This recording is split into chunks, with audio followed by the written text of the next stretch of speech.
Hi everyone, I am Dream into Wealth. I know people watching this are trying to fall asleep.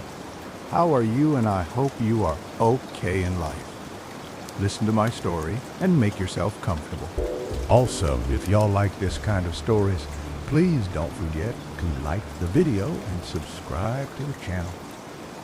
The Cattleman Ledger of Dreams. There was an old cowboy by the name of Eli Boone, and folks used to say his boots carried more dust than most men saw in a lifetime. He wasn't the loud sort, nor the kind to draw attention in a crowded saloon. Eli had a slow way about him, sitting quiet by the fire or under the eaves when the rain came heavy, eyes narrowed, mind working in ways most men never guessed. See, Eli wasn't just a ranch hand, he was a thinker, though he'd never have called himself that. His education came not from books in a city library, but from riding fence lines, watching markets at the cattle auction, and listening sharp whenever bankers or railroad men opened their mouths.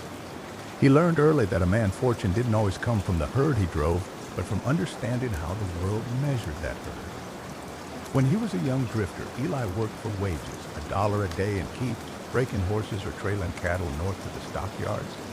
Most cowhands drank their pay till it was gone, but Eli saved.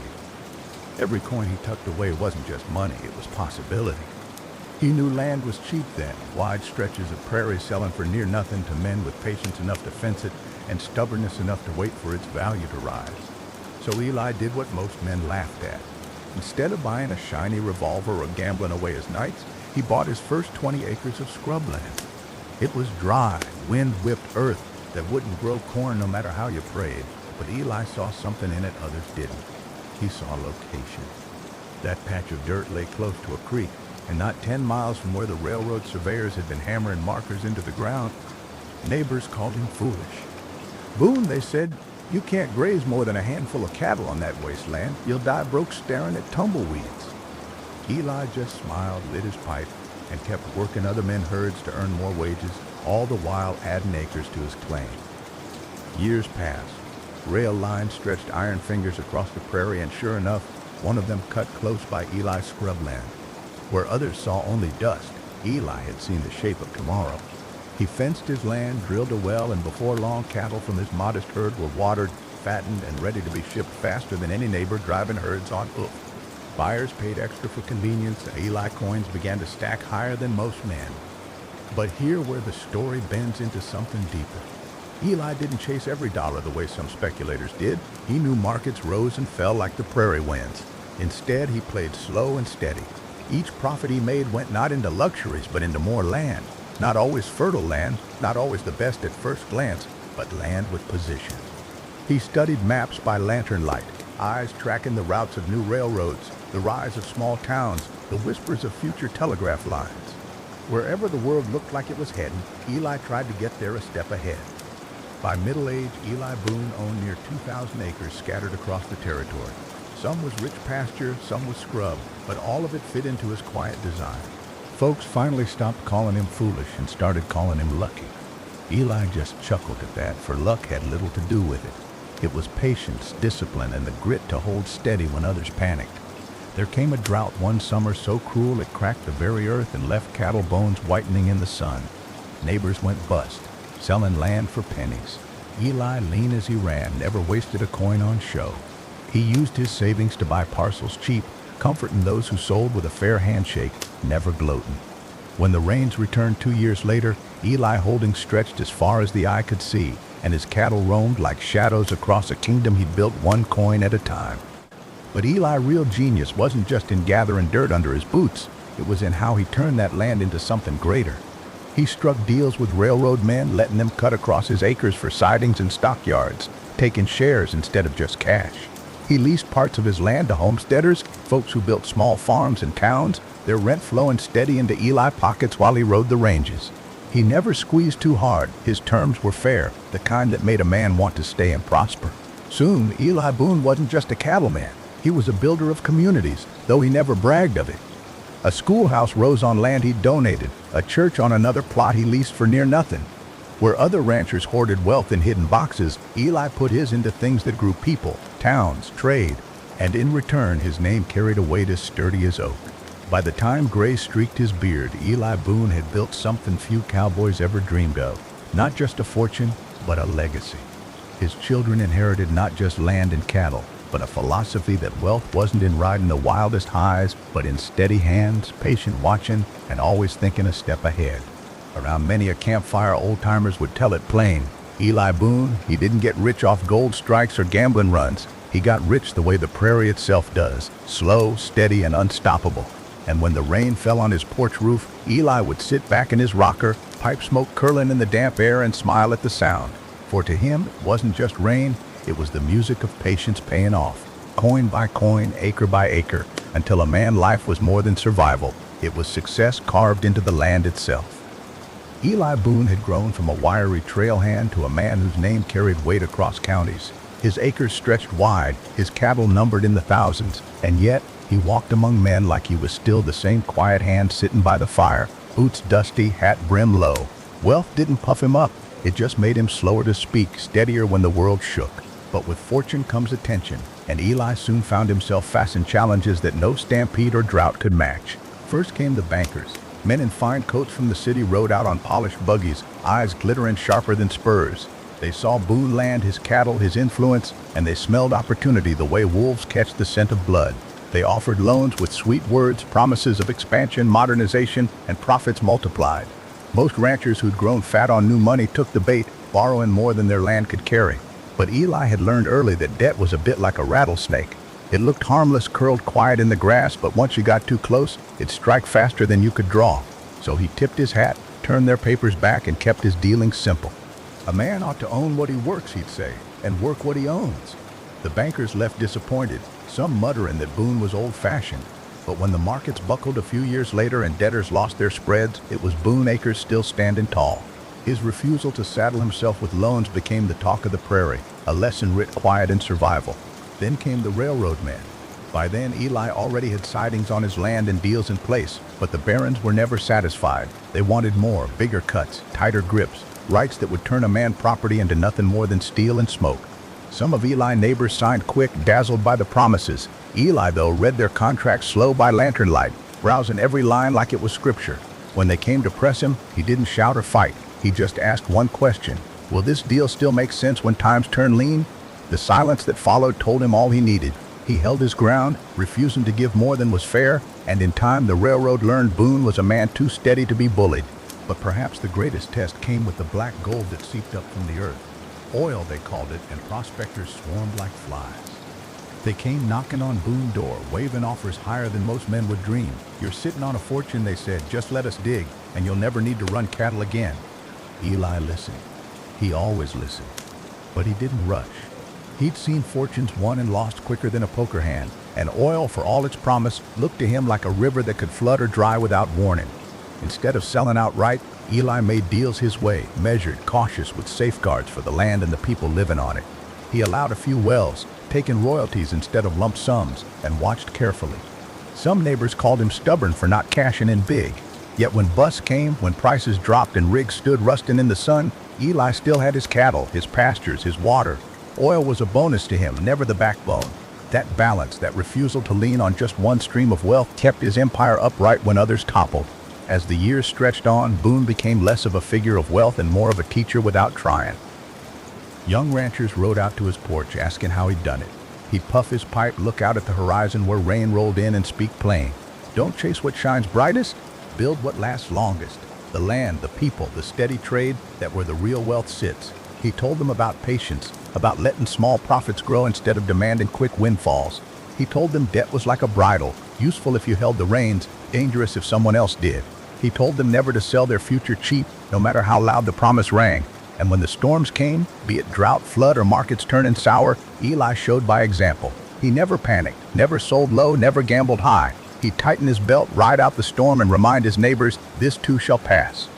By the time his hair had gone near white, Eli Boone wasn't just a rancher anymore. He was a legend of sorts, though he'd laugh at the word.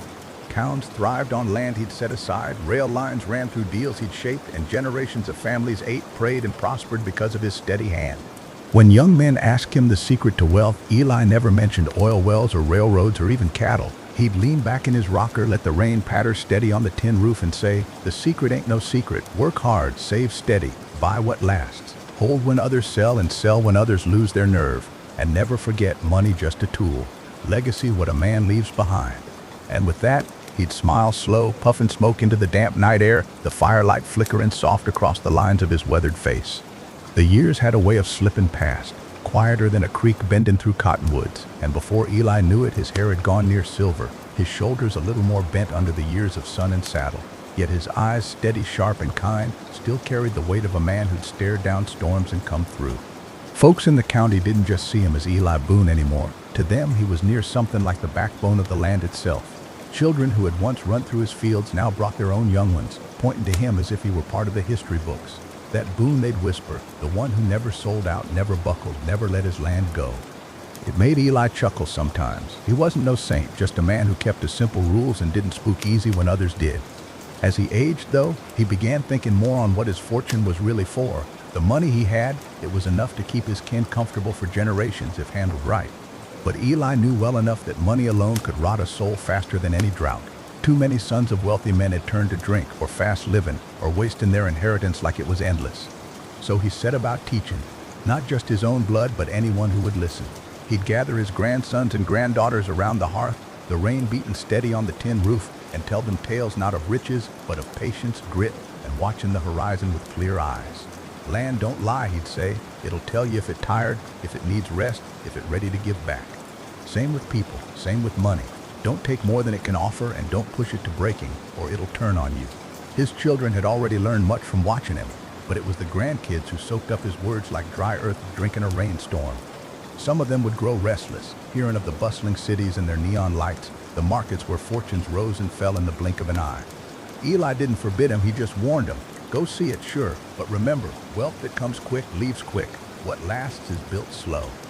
Around that time, Eli also turned his eyes outward. He'd built schools in nearby towns, funded by the profits from cattle and oil wells that still ran careful under his terms. He helped mend roads, not for glory, but because he knew wagons and riders would always need paths that didn't break wheels or bones. He gave to churches, not just in cash, but in quiet repairs and warm meals for the weary. The townfolk noticed, not everyone agreed with how Eli lived. Some still thought he was too cautious, too unwilling to gamble on the next big thing. But nobody could deny that the man's presence was like a steady post in a high wind. And for those who'd lost everything to bad loans or foolish ventures, it was Eli's hand they leaned on, his advice that pulled them back to their feet. In those last decades, the world around him began to change faster. Automobiles rumbled down dusty roads, strangers brought machines into fields, and money started moving in ways Eli had never seen before. But even as the country raced ahead, Eli stayed rooted. He'd sit on his porch, pipe in hand, listening to the hum of progress with no fear and no envy. You can't outpace the future, he'd tell young men who came riding up, but you don't need to. You just need to know what never changes. Folks will always need food, water, a roof over their heads. If you can give them that steady and honest, you'll never go broke. As his health waned, Eli grew quieter still, but his mind stayed sharp. One night, after a long day where the rain had rolled heavy across the plains, his eldest son sat with him by the fire. The younger Boone was anxious, the land was changing, oil towns springing up, speculation growing wilder than the mesquite brush. He said, voice tight, "How do we keep up? How do we hold it all together when the world changing faster than we can blink?"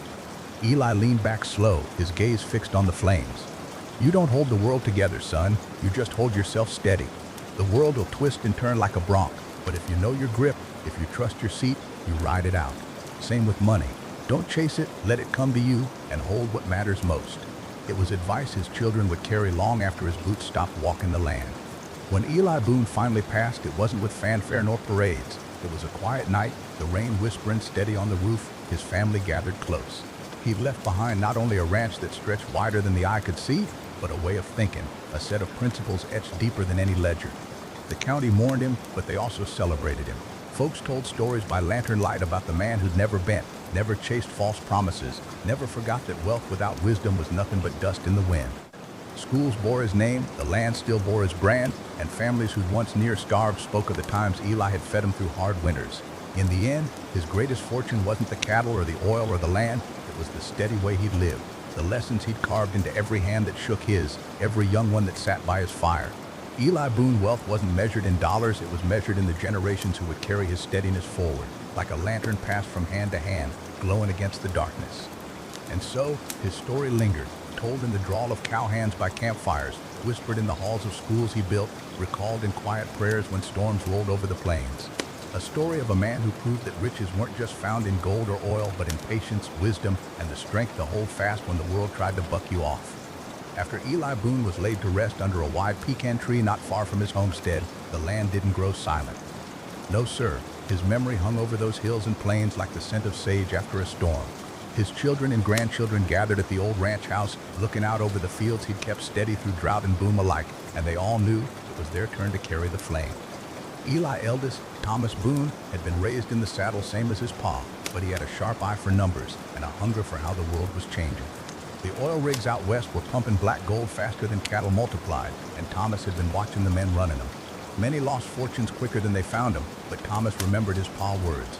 Wealth that comes quick leaves quick. Build it slow, hold it steady. So Thomas didn't gamble. Instead, he partnered. He struck deals not with men looking for a fast dollar, but with those who had patience and foresight. He leased a slice of Boone land for oil drills, not selling it outright, but keeping the soil in the family name. Every drop pulled from that ground lined the Boone accounts, but the land remained their anchor. Meanwhile, Eli's daughter Mary Boone had her own vision. She'd been quiet most of her life, tending to the homestead and learning her father's way with people. But Mary had noticed something Eli himself never chased. Education was becoming the new currency. Folks were moving into towns, learning trades, building businesses, and those without knowledge were left begging. So Mary took part of her inheritance and built the Boone schoolhouse, one with tall windows, sturdy oak desks, and books that stretched far beyond cattle brands and crop yields. If Pa taught us anything, she said, standing in front of the first class of children, if that wisdom feeds a soul longer than coin. This place is where we'll teach that. The Boone name began spreading further than Eli had ever imagined. Oilmen respected Thomas, school teachers and ministers respected Mary, and together they kept the heart of the ranch alive, tending cattle, mending fences, watching the land breathe. But the world was changing faster still. Automobiles roared down dirt roads, spooking horses, trains carved iron veins across the countryside, bringing goods and strangers by the carload. Banks popped up in towns, promising loans that could build dreams or break families. It was Eli's grandson, James Boone, who took to this new world with both hands. He wasn't much of a rancher, truth be told. He preferred ink to reins, but he had inherited Eli's patience and Thomas' eye for numbers.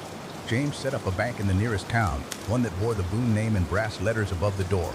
Unlike other banks, James kept his dealings transparent. Farmers knew if they borrowed from Boone Bank, they weren't signing away their futures.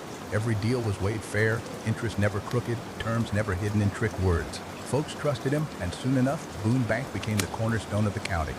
Yet with all this prosperity, trouble always followed close behind. The Great Depression hit like a hammer falling on an anvil, crushing towns, shuttering banks, and breaking men who thought their riches untouchable. Families lined up at bread lines, and cattle ranches went under faster than dry wells. But the Boone family held.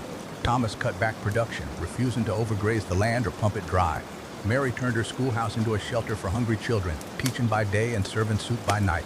James did the unthinkable for a banker. He forgave debts that families could no longer pay, keeping them on their land rather than letting the bank take it. It nearly ruined them. There were nights when Thomas sat by the fire, head in his hands, worrying they'd lose everything Eli had built. But every time doubt crept in, he'd hear his father's words echo in memory. Don't chase it, hold what matters most. And so they held on. Slowly, painfully, the storm passed. The Boone family patience became their salvation. When other banks collapsed, folks remembered who had shown mercy. They brought their money back to Boone Bank, rebuilding stronger than before. When oil companies folded, Thomas' cautious deals kept the wells pumping. When schools elsewhere shut their doors, Mary's schoolhouse still rang with the voices of children. By the time the Depression lifted, the Boone family name wasn't just known in the county, it had become a mark of steadiness, the kind of legacy Eli himself would have been proud of. But success has a way of drawing envy, and envy can be as dangerous as drought. Competitors whispered that the Boones were growing too powerful. Strangers came knocking, offering buyouts so large they'd make most men heads spin. But time and again, the family refused. Mary, with her quiet strength, said it best. This land ain't just dirt. It's our story, and a story sold is a story lost. Generations grew. The Boone grandchildren, wide-eyed and restless, took trains to cities, saw skyscrapers reach higher than any mesquite tree. Some left for good, drawn to the fast life, but many returned, bringing back new skills and new trades. Some ran the oil wells, others managed the bank, others taught in the schoolhouse. But all of them carried Eli Boone words, etched in memory like carvings on an old oak. Build it slow, hold it steady. And so, as decades rolled on, the Boone Ranch became more than a ranch. It was a living monument, to patience, to principle, to the quiet truth that wealth ain't worth a dime if it don't outlast you. At night, when storms rolled in and rain drummed on rooftops, folks would still gather by firelight, telling the tale of Eli Boone, the man who tamed his fortune without letting it tame him. And as they spoke, the Boone family kept building, not just in coin, but in faith, in mercy, and in the kind of wealth no storm could wash away. As the smoke of the Depression cleared, a new kind of thunder rolled across America, war. The young men of the Boone family answered the call, same as their neighbors, riding not on horses but in steel ships, bomber cockpits, and dusty tanks crawling across foreign soil. James Boone, eldest boy Henry, traded his banker pen for a rifle, shipped out to Europe with the U.S. Army. His letters home were scrawled and dirt-stained, speaking not of glory but of grit, mud, hunger, and the way fear weighed heavy but never broke him. He wrote once, "What you taught me about debt and honor, it holds out here too. A man owes it to his brothers to stand firm, and he pays that debt every day he wakes up breathing." Henry came home leaner, older than his years, but alive. Others weren't so lucky. The Boone schoolhouse added a plaque of names for the local boys who never returned, and Mary Boone, old now, her hair white as prairie cotton, lit candles for each one. The war changed the country. Highways stretched like new rivers across the land.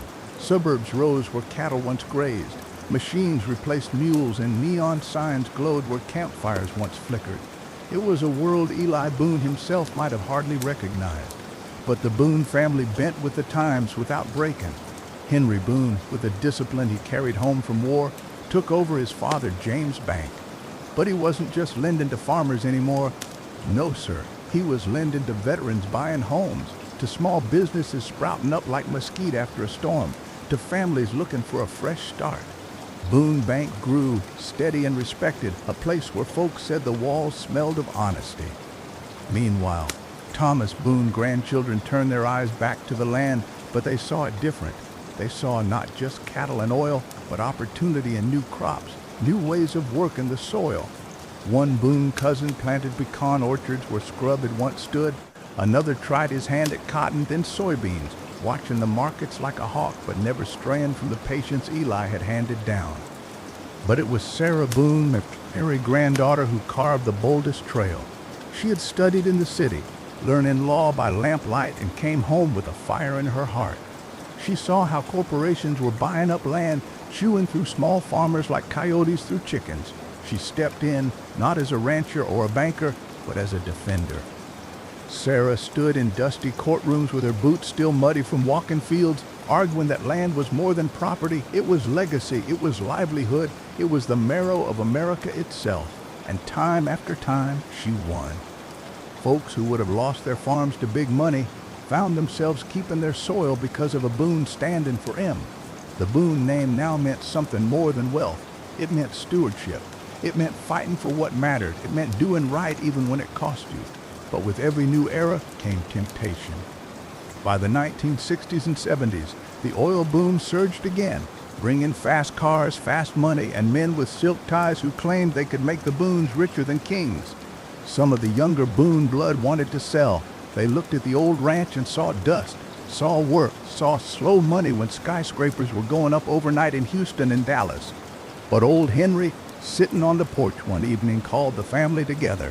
The sun was dropping behind the mesquite, painting the sky gold, and he spoke with the kind of weight that silences a crowd. This land ain't just grass and stone, it our backbone. Eli Boone built with patience. Thomas carried it through storm. Mary turned it into mercy, and James kept it steady when banks were falling like dominoes. We ain't selling their bones for quick silver. If a Boone forgets what he stands on, then he ain't a Boone at all. The fire in his words settled the storm. The family chose to hold, and once again, patience proved its worth. Where others struck deals and lost everything when the markets crashed in the 80s, the Boones were still riding steady, their land and legacy untouched. By the time the century turned, Boone land stretched wider than it had in Eli Day, not because they'd bought every acre they could, but because they'd held on while others let go. The bank stood strong, The schoolhouse had grown into a district, and the orchards, wells, and cattle still gave steady yield. But what shined brightest wasn't their fortune, it was their story. On stormy nights, folks still gathered at the ranch house. Rain pattered on tin roofs, thunder rolled like a far-off drum, and inside, the Boone kin would sit round the fire. The youngest would listen wide-eyed as the elders retold the tale of Eli Boone, who built slow and held steady, of Thomas, who brought oil but never sold the soil, of Mary, who gave knowledge when coin ran dry, of James, who forgave debts and kept men on their land, of Henry, who carried discipline home from war, of Sarah, who defended farms from wolves in suits. Every generation added a verse, each one steady as hoofbeats on a long trail ride. And in the quiet moments when the fire cracked low and the storm outside sang soft on the plains, those listening could almost hear Eli Boone's voice in the wind, carrying the same lesson he'd carved into his family bones. Build it slow, hold it steady, and never forget real wealth don't leave when you do. It stays, so long as you tend it right. The turn of the millennium brought a world Eli Boone never could have imagined. Neon lights had long since outshone the lanterns, and the sound of the telegraph had given way to the hum of computers and the buzz of cell phones. Money no longer jangled in pockets, it flowed through invisible wires, numbers glowing on screens instead of scribbled in ledgers. The Boone family had weathered droughts, depressions, wars, and temptations, but now they faced something entirely new, the digital frontier. Henry grandchildren, raised with both dirt under their fingernails and books in their hands, found themselves standing at the crossroads of tradition and technology. The Boone Bank, steady for over a century, needed to step into the online age or risk being left behind. So in a small office with dust on the windows and the faint smell of leather chairs, the Boone cousins gathered round. They wore boots but typed on laptops, speaking of apps, online payments, and cybersecurity as easy as their grandfathers had once talked of cattle and crop yields. They didn't abandon the values of their kin. No, sir. The Boone promise was still written across every decision: patience, stewardship, honesty. But they dressed those values in new clothes. The Boone Bank went online, not with the speed and flash of Wall Street, but with a steady hand, serving the same folks it always had, only now with the click of a button. At the same time, Sarah Boone descendants picked up her fire for defending the small man, only now the wolves weren't just land barons, they were corporations data mining every move, pushing folks into debts they didn't understand. Boone lawyers and advocates began teaching financial literacy in schools, recording podcasts, posting videos with the same message Sarah had carried to courtrooms. Knowledge is wealth, and you can't be robbed of it unless you let it rust. Out on the ranch, the land still breathed under wide skies, but even that changed with the times. Boone's sons and daughters studied sustainable farming, solar energy, and water conservation. They put up panels where windmills once turned, dug irrigation with GPS-guided tractors, and sold pecans, cotton, and beef to buyers who placed orders through the internet instead of riding up in wagons. The Boone Ranch became something of a symbol, written up in newspapers and featured in documentaries, not because it was the richest spread in Texas, but because it had lasted. In a world where fortunes rose and fell faster than the summer wind, the Boones still stood on the same soil Eli had claimed generations ago. Now, let me tell you about young Daniel Boone, not the frontier legend from centuries past, but the great-great-grandson of Henry. Daniel was born with the same stubborn streak his kin carried, but he had a knack for numbers and machines. He could ride a horse, sure, but his real mount was a computer, and his lasso was algorithms. Daniel saw opportunity in markets the old Boones would have called sorcery. Cryptocurrency, stock trades done in milliseconds, entire fortunes built on screens with no paper, no cattle, no oil. The family looked at him wary at first, sitting at Thanksgiving with his laptop glowing instead of a ledger book open. But Daniel didn't chase fast money. He remembered Henry's voice on old tapes the family kept. Build it slow, hold it steady. He studied those digital coins, those stocks, the way Thomas once studied oil wells. He tested, he failed, he tried again. And when others lost millions in sudden crashes, Daniel stayed patient, invested in projects with real bones, real backbone, energy, infrastructure, technology that built instead of just promised. Soon, Daniel became the bridge between centuries. He spoke the language of Wall Street and Silicon Valley, but his boots still hit dirt on the Boone Ranch when he came home.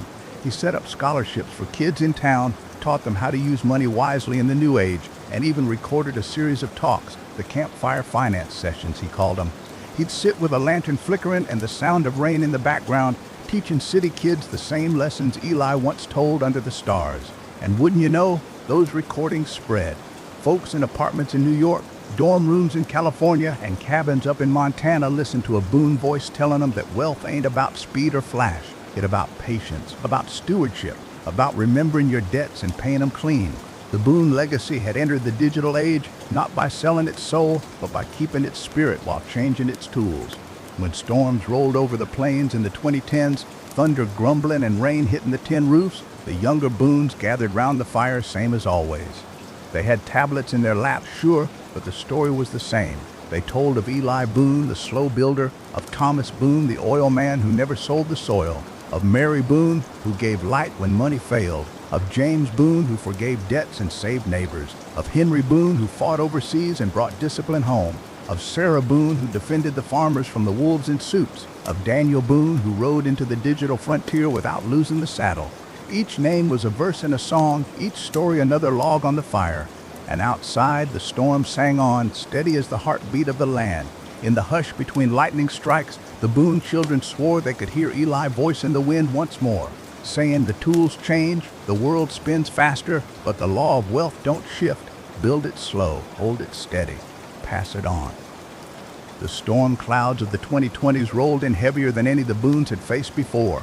Not the kind that rattled tin roofs or flooded pastures, but storms of uncertainty, pandemics shuttering towns, markets crashing overnight, whole industries shifting beneath people's boots. Folks who thought their jobs were steady as a fence post found themselves cut loose, drifting in a world where work could vanish with the click of a mouse. And yet, in the middle of it, the Boone family stayed true to their way. They didn't try to outrun the storm. They hunkered down, adjusted, and leaned on the lessons Eli had whispered into that Texas wind all those years ago. Daniel Boone, the tech-savvy grandson, found himself in the thick of it. He had been preaching financial patience through his campfire finance recordings for years, but now the world needed it more than ever. Young folks trapped in city apartments tuned in by the thousands, listening to the sound of rain, fire crackle, and Daniel's slow cowboy drawl telling them a storm don't mean you abandon the ranch. You ride it out, you plant deep roots, you wait on the sun. Those recordings went viral, not because they were flashy, but because they carried something scarce calm.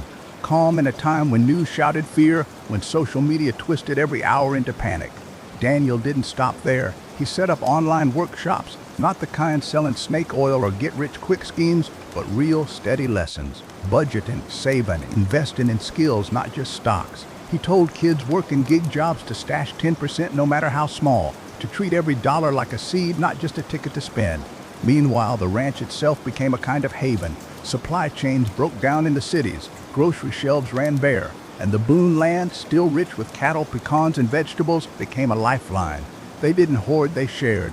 Neighbors drove up, trucks loaded with goods, and the Boone barn became a distribution hub just as it once had during the Great Depression. One of Daniel's cousins, Abigail Boone, saw a different kind of opportunity. She'd grown up watching her grandmother manage the ranch books by hand, but Abigail's heart leaned toward sustainability. She turned the Boone Ranch into a model of renewable energy, installing solar panels and wind turbines on the same ridges where cattle once grazed. The ranch not only powered itself but sold extra electricity back to the grid, creating another steady stream of income. Folks in town laughed at first, calling it folly, saying cowboys had no business messing with green energy. But when the blackouts hit and Boone lights stayed on, nobody laughed anymore. The Boones had once found wealth in cattle, oil, and land. Now they found it in sun and wind, in bytes and bandwidth, in podcasts and workshops that stretched across oceans. And yet, through all the new, they never let go of the old. Every Friday night when the storm clouds cleared and the stars showed their faces again, the family gathered by the fire pit. Kids put their phones down, elders leaned back in creaking chairs, and stories rolled once more. They told of Eli setting his first fence, of Thomas striking oil but refusing to sell his soil, of Mary who fed neighbors with bread instead of coin, of James who forgave debts and saved lives, of Henry who fought a war and came home to build, of Sarah who took on the wolves in court, of Daniel who bridged the world of dirt and data, of Abigail who captured the wind. The campfire smoke curled upward, mixing with the cool night breeze, and the sound of crickets folded into the rhythm of the land. Children leaned in, eyes wide, as their granddaddies and grandmamas said the same words spoken for 2 centuries now. The tools change, the faces change, but the law of wealth don't shift. Build it slow, hold it steady, pass it on.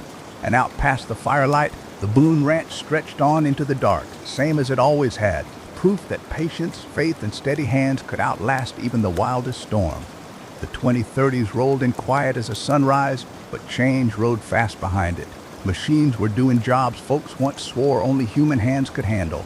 Stores without clerks, trucks without drivers, even ranches where cattle were monitored by drones humming low against the sky. The Boones didn't fight against it, but they didn't bow to it neither. They treated technology like any tool, useful if handled right, dangerous if left to run wild. Daniel's son, Jacob Boone, grew up half in the saddle, half behind a glowing screen. He was the first in the family to program sensors into the soil, letting the land itself tell him when it was thirsty, when it was tired, when it needed to rest. Some neighbors called it witchcraft, others called it lazy ranching, but Jacob proved them wrong. The Boone land yielded richer harvests than ever before, not because they worked harder, but because they listened smarter.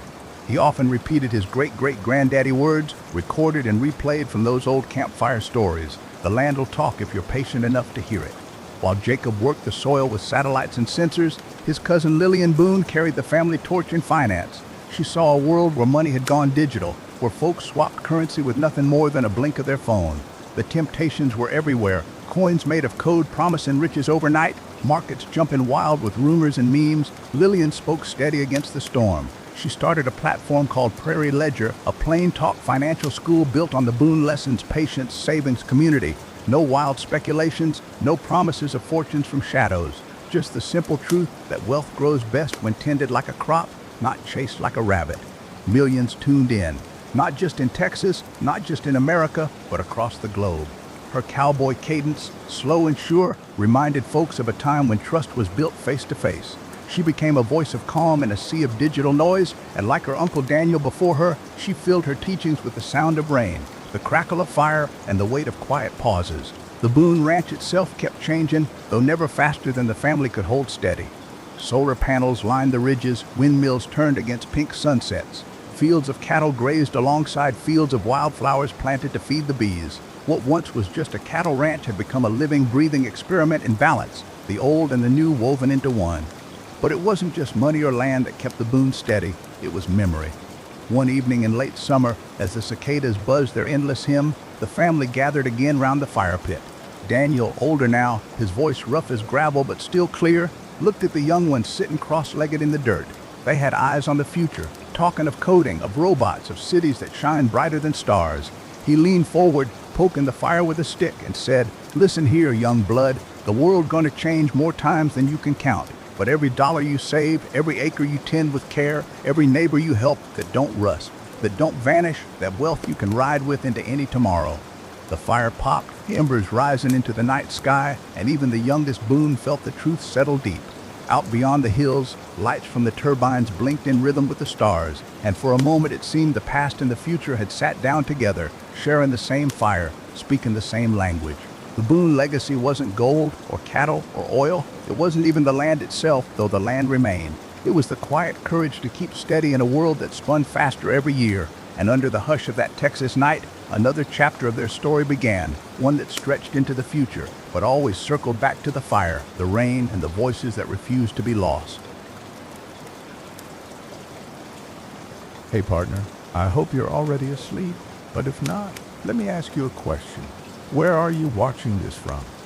I hope you fall into deep sleep with this next story.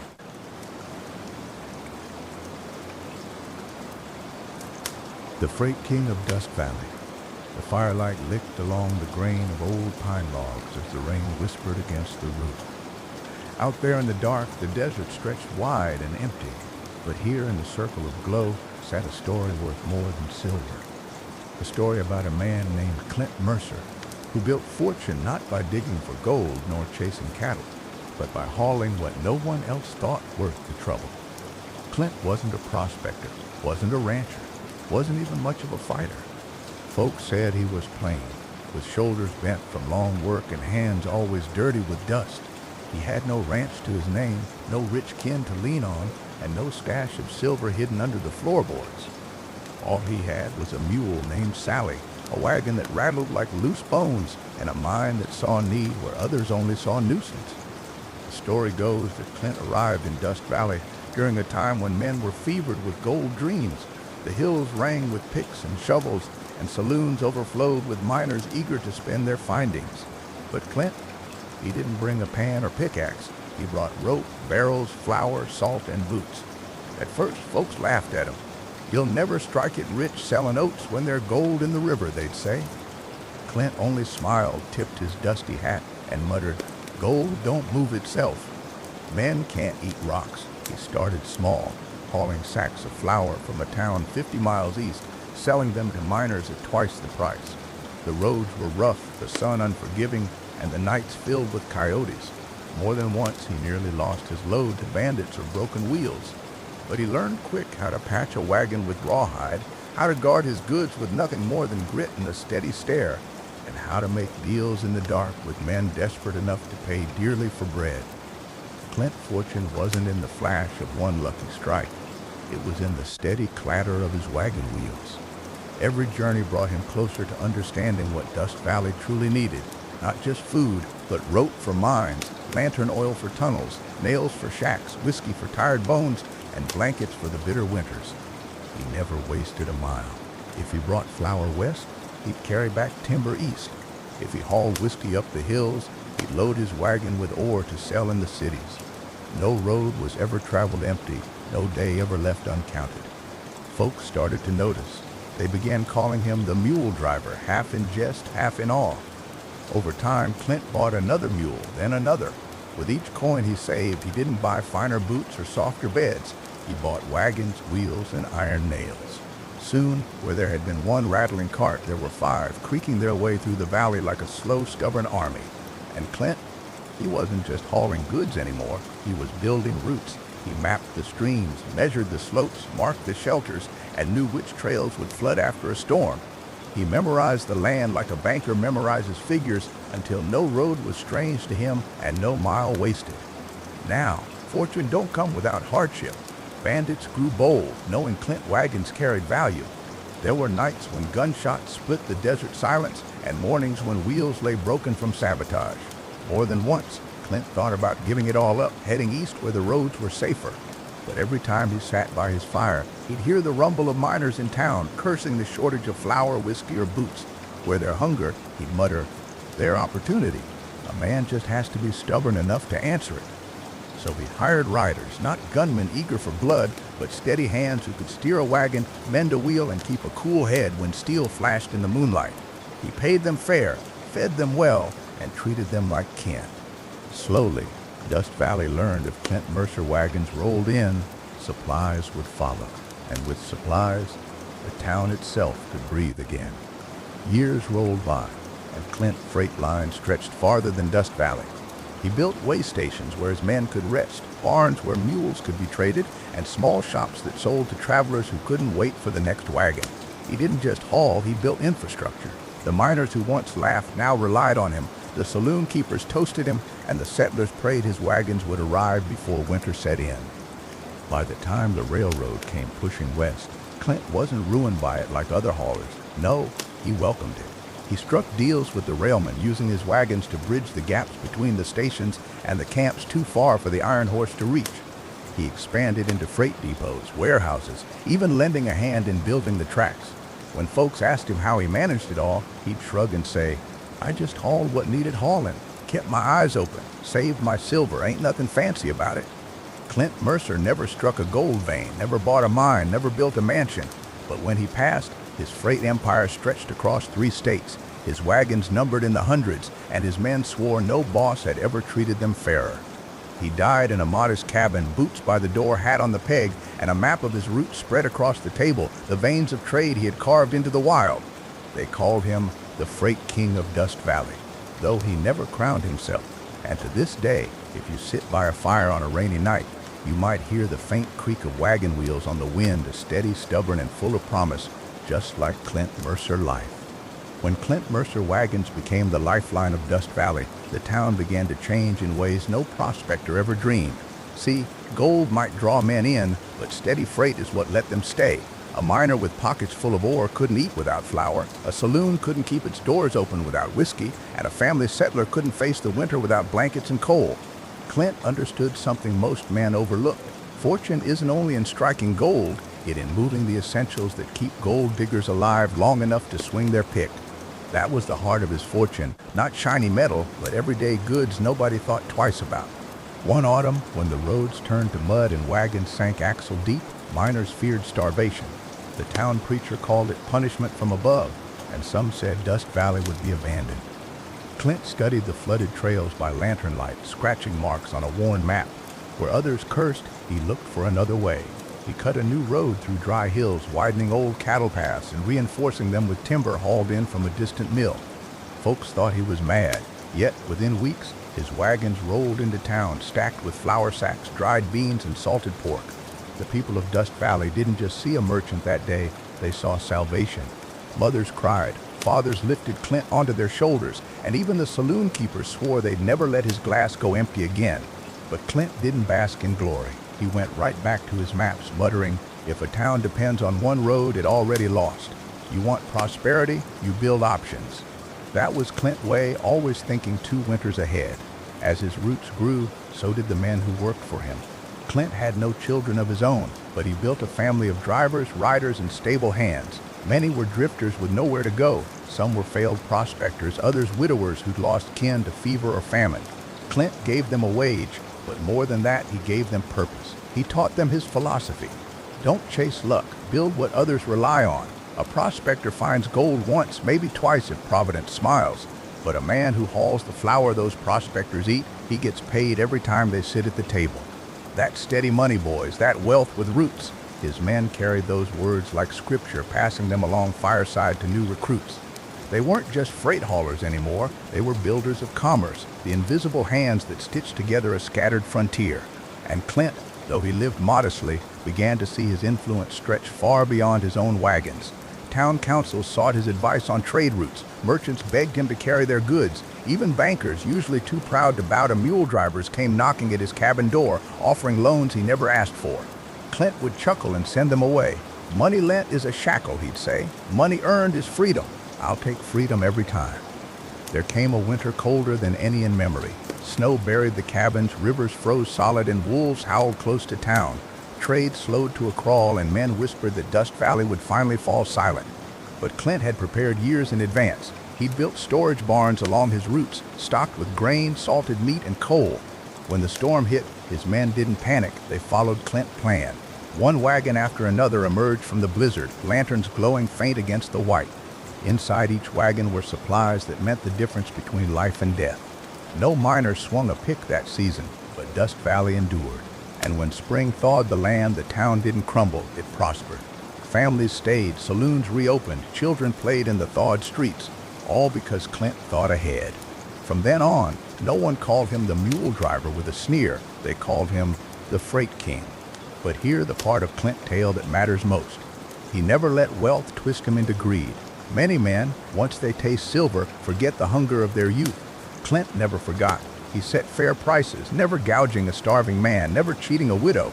His fortune grew slow, but it grew steady, like a tree putting down deep roots. When asked why he didn't raise prices when demand was desperate, Clint would shake his head and answer, "A man who takes advantage today won't be trusted tomorrow."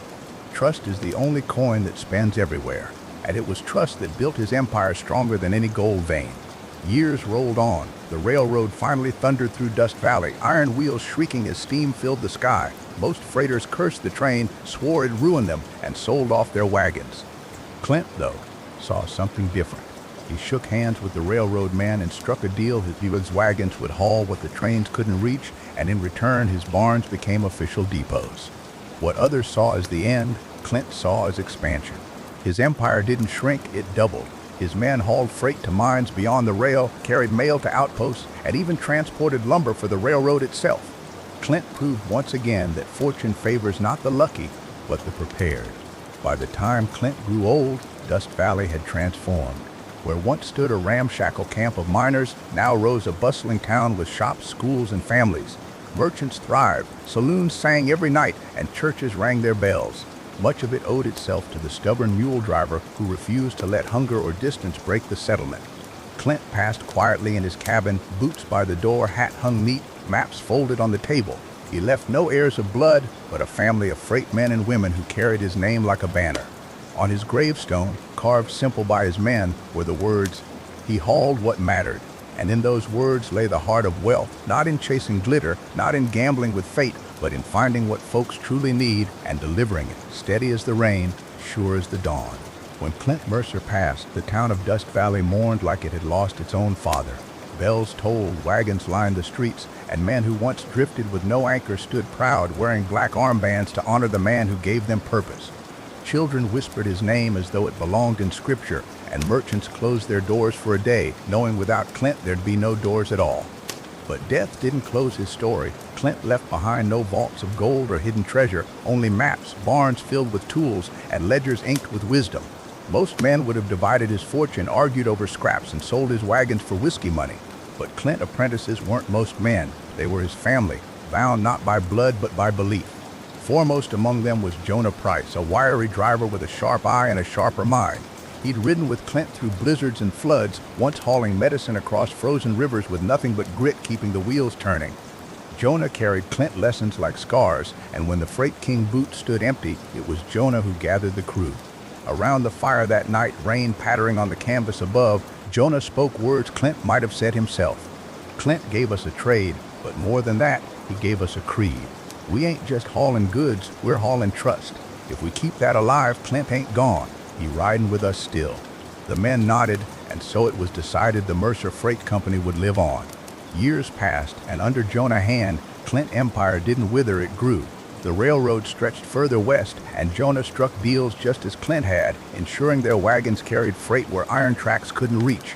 They built outposts in distant towns, each one stamped with a simple sign, Mercer Freight, steady as the dawn.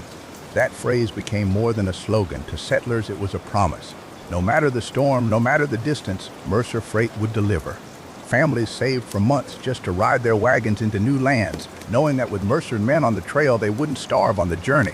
Miners counted on Mercer barns for supplies. Ranchers relied on their wagons to bring salt and tools. Even lawmen, weary of outlaw raids, trusted Mercer drivers to keep the frontier from starving. Jonah kept Clint philosophy alive. Prices fair, wages steady, no man left hungry on the road. And though he became wealthy by any measure, Jonah lived as plain as Clint. A small cabin, a warm fire, and a ledger filled not with debts owed but with lessons carried forward. But the frontier, as always, had a way of testing men. A new rival rose, a slick banker named Horace Vail, who bought up freight companies and squeezed towns dry with high rates. He laughed at the old Mercer ways, mocking Jonah's honesty. "Trust don't buy iron," Horace would sneer. "Gold does, and I'll have it all." Vail wagons were painted bright, his riders wore polished boots, and his posters promised speed. For a season, many towns turned away from Mercer Freight, lured by cheaper promises. Jonah didn't panic, didn't beg. He gathered his crew and reminded them of Clint's words, "Fortune favors the steady. A man who takes advantage today won't be trusted tomorrow."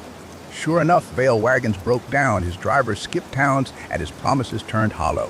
When a blizzard struck, Mercer Freight alone delivered, their lanterns glowing through the snow. Townsfolk who once doubted came crawling back, and Vail Empire crumbled as fast as it rose. Trust had outlasted greed once more. Jonah grew older, his hair turning silver under the wide-brimmed hat. Before he passed, he called the next generation of freight riders together. Around another campfire, with rain hissing on the coals, he spoke slow and steady. "Clint taught me, and I taught you. Wealth ain't measured in gold stacked or barns filled.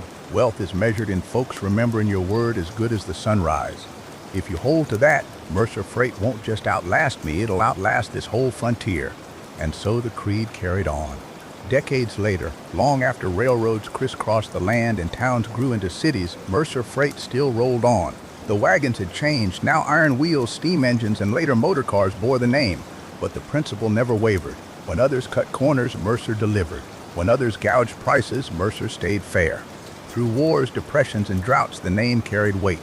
And every driver, no matter if he rode a mule, a wagon, or an engine, learned the old line by heart: "We haul what matters." Clint Mercer, the mule driver who once scratched maps by lantern light, became more than a man. He became a lesson, a story told around fires and in classrooms, a whisper to young dreamers that true fortune ain't in chasing glitter, but in building steady, in earning trust, and in delivering what others need most.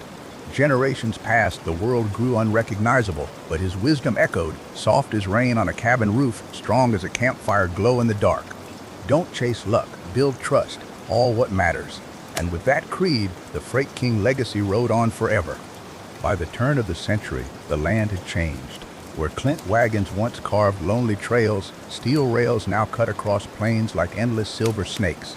Steam whistles replaced the call of mule drivers, and city skylines climbed higher than the smoke from 100 campfires. Yet still, wherever men gathered and goods were needed, the name Mercer carried weight. Jonah Price apprentices had grown into seasoned men, and their sons and daughters now wore the Mercer badge, no longer stitched on dusty coats but painted proudly on locomotives and freight depots. In towns that sprouted where Clint once camped, you'd find a Mercer warehouse, not flashy, not gilded, but sturdy and reliable. Folks said Clint Ghost must have been watching over, for while other companies boomed and busted with the fever of speculation, Mercer Freight grew slow and steady like crops watered with care. They never rushed, never overpromised, never cut corners.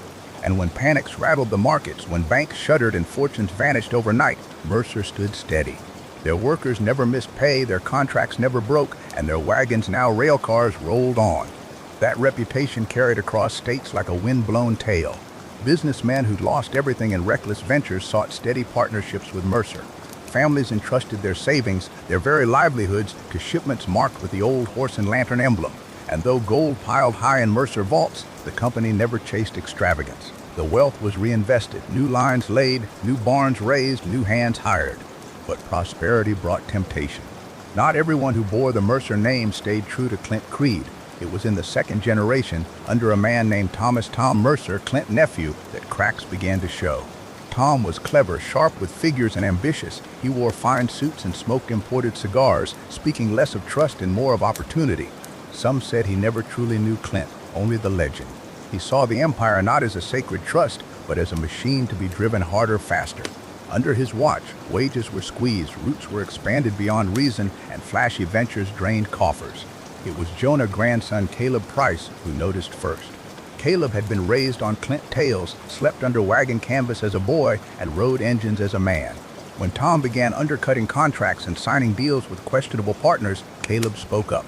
"This ain't Clint way," he warned one night, standing in Tom's office while rain lashed the windows.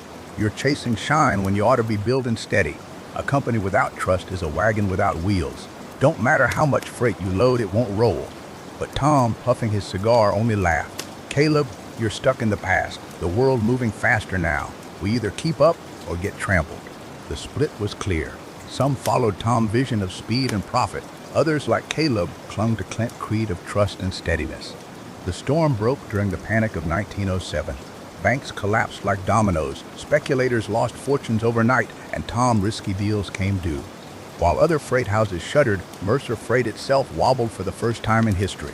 Routes were abandoned, workers went unpaid, and towns that had counted on Mercer began to doubt. It was then that Caleb, with a voice steady as Clint had been, stepped forward. He sold his own holdings, rallied loyal workers, and kept the trains running even without pay. He sat in barns with farmers, promising them that Mercer wouldn't abandon their crops. He rode storm-lashed lines himself, hauling food into starving mining towns. Slowly the tide turned. Word spread that though Mercer Freight had faltered under Tom's hand, Clint Creed was alive in Caleb. Towns returned, contracts renewed, and workers rallied behind him. Tom, disgraced, faded into history. Caleb rebuilt, slower this time, brick by brick, contract by contract. By the 1920s, Mercer Freight had not only recovered, but expanded into a new kind of enterprise motor trucks. At first, folks laughed at the sputtering machines, wheels sinking in mud, engines choking on dust. "Ain't no wagon but with less soul," the old drivers grumbled. But Caleb saw something different. He saw wagons that didn't tire, machines that could run day and night, bridging towns the rails couldn't reach. He invested carefully, building motor depots alongside barns, training wagon drivers to handle engines. And true enough, as roads improved, trucks carried Mercer Creed further than horses ever had. Where rail ended, Mercer trucks rolled. Where trucks stopped, wagons still carried. A network grew, seamless, steady, honest. By then, Clint Mercer had been gone nearly 70 years, yet his name had become a proverb. Bankers wrote it into ledgers as shorthand for honesty. Preachers quoted him in sermons. Children in schoolhouses wrote essays about the freight king who taught a frontier that wealth came not from greed but from trust. The Depression struck hard, but Mercer Freight endured again, not by luck, but by creed. When others fired workers, Mercer cut wages evenly so no one was abandoned. When farmers couldn't pay cash, Mercer accepted crops, timber, or even labor as fair. In return, when the economy revived, loyalty bound tighter than steel rails. By the time Caleb passed, the Mercer legacy had entered a new century, with its boots still muddy, its hands still calloused, and its reputation untarnished. On nights when storms rattled windows and the wind howled across the plains, old drivers still gathered around fires. They'd sip coffee, boots stretched toward the flames, and tell newcomers the same story of Clint Mercer, who started with mules and maps scratched in lantern light, who proved that trust could outlast gold, and whose creed carried wagons, trains, and trucks across generations. And every so often, a young driver would ask, but what happens when times change again, when machines replace us altogether? The older men would smile and shake their heads. Machines don't earn trust, men do. And as long as Mercer men keep hauling steady, there'll always be a place for us. And with that, the firelight glowed warm, rain pattered steady, and Clint Ghost rode on unseen but never forgotten. The Second World War came like a thunderstorm across the land, and every railroad, every truck line, every shipyard was called upon. Mercer Freight, by then a seasoned name, answered without hesitation. They hauled tanks eastward, food westward, steel and coal to the heartland, and munitions to the coast. Men who had once carried grain and cattle now hauled war cargo, knowing each load mattered. And true to Clint creed, Mercer never once gouged, never once broke faith. While others sought quick profit in wartime contracts, Mercer signed steady agreements, fair prices, honest deliveries. It cost them in the short run. But when the war was won and peace returned, folks remembered. Veterans came home and went to work for Mercer. Cities rebuilding their industries turned to the name that had never failed them. But the world was changing fast. Planes now crossed the skies. Ocean liners became cargo ships. And in the harbors, a strange new thing appeared, steel containers. Big, ugly boxes, all the same shape and size. At first, the old hands laughed. Where the skill in that? Anyone can haul a box. But once again, Mercer men saw further. They realized those steel boxes could cross from ship to rail to truck without ever unloading. Less theft, less damage, faster deliveries. And so, before most others, Mercer invested. They built container yards, laid tracks to the ports, and bought ships to match their wagons. By the 1960s, Mercer Freight was no longer just a company of rails and roads. It was a network, a web that stretched from Kansas farms to European ports, from Texas oil fields to Asian harbors. Clint horse and lantern emblem now adorned steel containers stacked 5 high on ships bound for oceans he never saw. And still the creed held.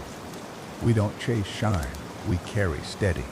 Yet with growth came danger, not from bandits on trails, but from boardrooms and glass towers.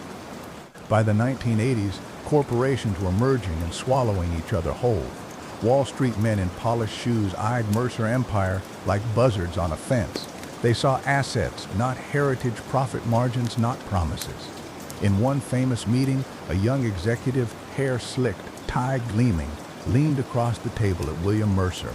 "Great-grandson of Clint, sell to us," he said. "You'll be rich beyond measure. Mercer Freight is old-fashioned. We'll modernize it." William leaned back, his voice calm but firm. "Young man, you can buy wagons, ships, even rails, but you can't buy trust, and that all Mercer really owns." The deal never happened, and while other firms rose fast and fell faster, Mercer endured. Still, not every challenge was so clear. Globalization brought fierce competition. Foreign carriers with cheaper labor undercut routes. Fuel prices swung wild. The world of commerce no longer ran on handshakes but on digital ledgers and complex contracts. And yet, whenever a storm hit, oil crises, recessions, financial crashes, Mercer held steady. They didn't promise what they couldn't deliver. They didn't gamble on risky schemes. Workers knew their jobs were safe. Customers knew their goods would arrive. Banks knew Mercer debts would be honored. It was slow growth, but steady. And in a world addicted to speed, steadiness became a treasure. By the dawn of the 21st century, Mercer Freight had become a quiet giant. Not the biggest, not the flashiest, but respected everywhere. Their containers moved through ports in Shanghai and Rotterdam. Their trucks rumbled down American interstates. Their trains still thundered across the plains. And in boardrooms, whenever talk turned to expansion, mergers, or shortcuts, the old creed was pulled out like scripture. A company without trust is a wagon without wheels. But perhaps the most remarkable thing wasn't the money, though Mercer counted billions by then. It was the loyalty. Whole towns had grown up around Mercer depots. Generations of families had worked for the company, passing down stories of Clint like family scripture. Even in the digital age, drivers spoke his name with respect, as if he still rode with them on long hauls. And whenever a crisis shook the world, from the crash of 2008 to the supply chain chaos of pandemics, Mercer Freight was there. Not perfect, not immune, but present. Their ships docked, their trucks rolled, their rails sang. Customers who had been burned by fast-talking rivals came back, whispering the old saying like a prayer, "If Mercer carries it, it'll get there." So the story of Clint Mercer didn't end in the dust of wagon trails. It stretched across centuries, growing from mule trains to motor trucks, from rail cars to shipping containers, from handshakes under lantern light to contracts signed across oceans. And through it all, the creed held steady, whispered from campfires to boardrooms. We don't chase shine, we carry steady. Some say Clint Ghost still rides with his company, not on horseback anymore, but in the rumble of a freight train at night, in the hum of a truck engine on a rainy highway, in the whistle of a ship leaving harbor. He rides wherever trust is kept, wherever a promise is honored. And maybe that's the real wealth he left behind, not the ledgers, not the gold, but the proof that a man and a company can build something greater than fortune, a legacy of faith, steady as the beat of hooves on the trail. Now the years have rolled on, and the Mercer name still rolls with them. The wagons have long since vanished. Rails stretch further than Clint ever dreamed, and skies hum with cargo planes bearing his emblem. Yet if you sit down with any Mercer hand, be he truck driver, dock worker, or suit in the boardroom, he'll tell you the same tale. Clint Mercer didn't leave us money, he left us method. That method was never about speed or flash. It was about delivering what you promised, no matter the weather, no matter the cost. A creed like that don't show up in quarterly earnings, but you'll find it in the way customers return year after year, and in the way employees stay long enough to raise families off a steady paycheck. See, in the end, wealth ain't the gold coins clinking in your pocket. Wealth is the peace that comes when folks know they can trust you. It's the quiet strength of having a reputation so solid, storms can't wash it away. Clint understood that. He saw money as the byproduct, not the prize. The prize was honor, keeping your word like a horse keeps its stride. They're a story Mercer men still whisper round truck stops and port taverns. They say one foggy night in the late 2000s, a driver named Carl broke down outside Denver with a load of medical supplies bound for a children's hospital. Storm was rolling in, snow already covering the highways. Dispatch asked if he wanted to wait it out. Carl shook his head. Kids don't wait on storms. So he chained his tires, coaxed that engine up icy grades, and rolled into the hospital dock just before dawn. Nurses wept as they unloaded the cargo, knowing the medicine would save lives. Carl didn't think it special, he just said, "That the Mercer way." And in that moment, every ghost of the trail, Clint, the first wagons, the lantern-lit depots, seemed to ride with him. Now folks these days chase quick riches like tumbleweeds in the wind. They think fortune a lottery ticket, not a long trail. They want the shine, not the steady. And many burn out quick, leaving behind ashes where dreams once stood. But those who study Mercer Freight learn something different. They learn that patience, grit, and faith can build wealth deeper than any gold rush. They learn that slow steps, taken honest, will carry you further than any wild sprint. And they learn the truest secret of all, that money itself don't bring sleep at night. But trust, earned and kept, will let a man rest easy under the stars. Sometimes, late at night, engineers riding long rails swear they hear hoofbeats alongside their trains. Truckers rumbling down wet highways claim a shadow rides in their mirrors. Sailors on container ships far out at sea sometimes hear a low whistle carrying across the waves. They say at Clint Mercer, still riding watch, making sure the freight rolls on. Not for profit, not for glory, but because a promise was made, and a Mercer don't break promises. So if you're listening now, with rain tapping soft on the window or fire crackling low in the pit, take this lesson with you. Fortune favors the steady hand. Success comes not from chasing shine, but from carrying steady, day after day, mile after mile, through storms, through quiet, through all the long roads of life. And if ever you find yourself weary, tempted to quit, remember the old creed: we don't chase shine, we carry steady. That creed built wagons from dust, rails from iron, ships from steel, and wealth from faith. It can build your life too if you let it. And maybe, just maybe, when you've walked your trail true and left behind more trust than treasure, you'll hear those hoofbeats on the wind. A cowboy ghost, riding eternal, nodding in quiet respect. That'll be Clint Mercer, tip of his hat, riding on. Clint Mercer's name became more than a story, it became a compass. Generations passed, steel towers rose where wooden depots once stood, and yet the Mercer creed guided each new hand that joined the outfit. In time, the company moved into spaces Clint never imagined. Logistics software, global air routes, and ocean trade corridors, all stitched together with the same care a cowboy once gave to mending leather tack. Some said Mercer Freight wasn't just moving cargo anymore, it was moving the heartbeat of commerce itself. But here the part worth remembering, no matter how far the reach, every manager was told the same words on their first day: don't chase shine, carry steady. And folks carried it in ways you wouldn't expect. There was a young accountant named Rosa, fresh from college, working long nights checking ledgers that stretched from Shanghai to Sao Paulo.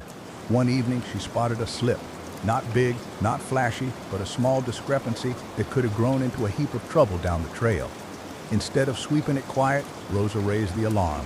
Some thought she was foolish, risking her neck over pennies. But upper brass remembered the Mercer way. They dug deep, found a pattern, and caught a whole chain of fraud before it could bleed the company dry. When they asked Rosa why she spoke up, she shrugged.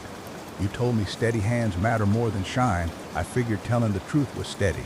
She didn't know it, but in that moment, Rosa was riding the same trail Clint rode, guarding more than freight, guarding trust. And then there was Malik, a truck driver hauling the night shift from Houston to El Paso.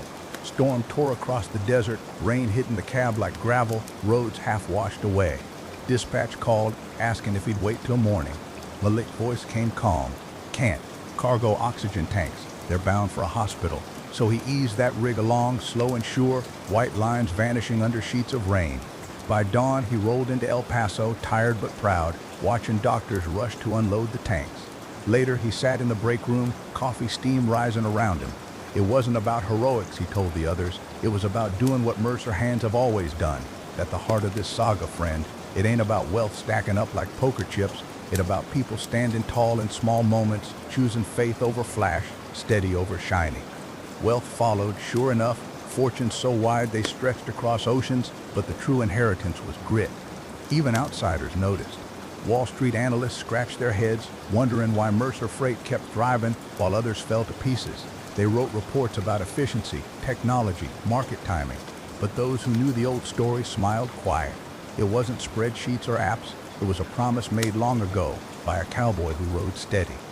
Now let me tell you something that don't show up in any balance sheet.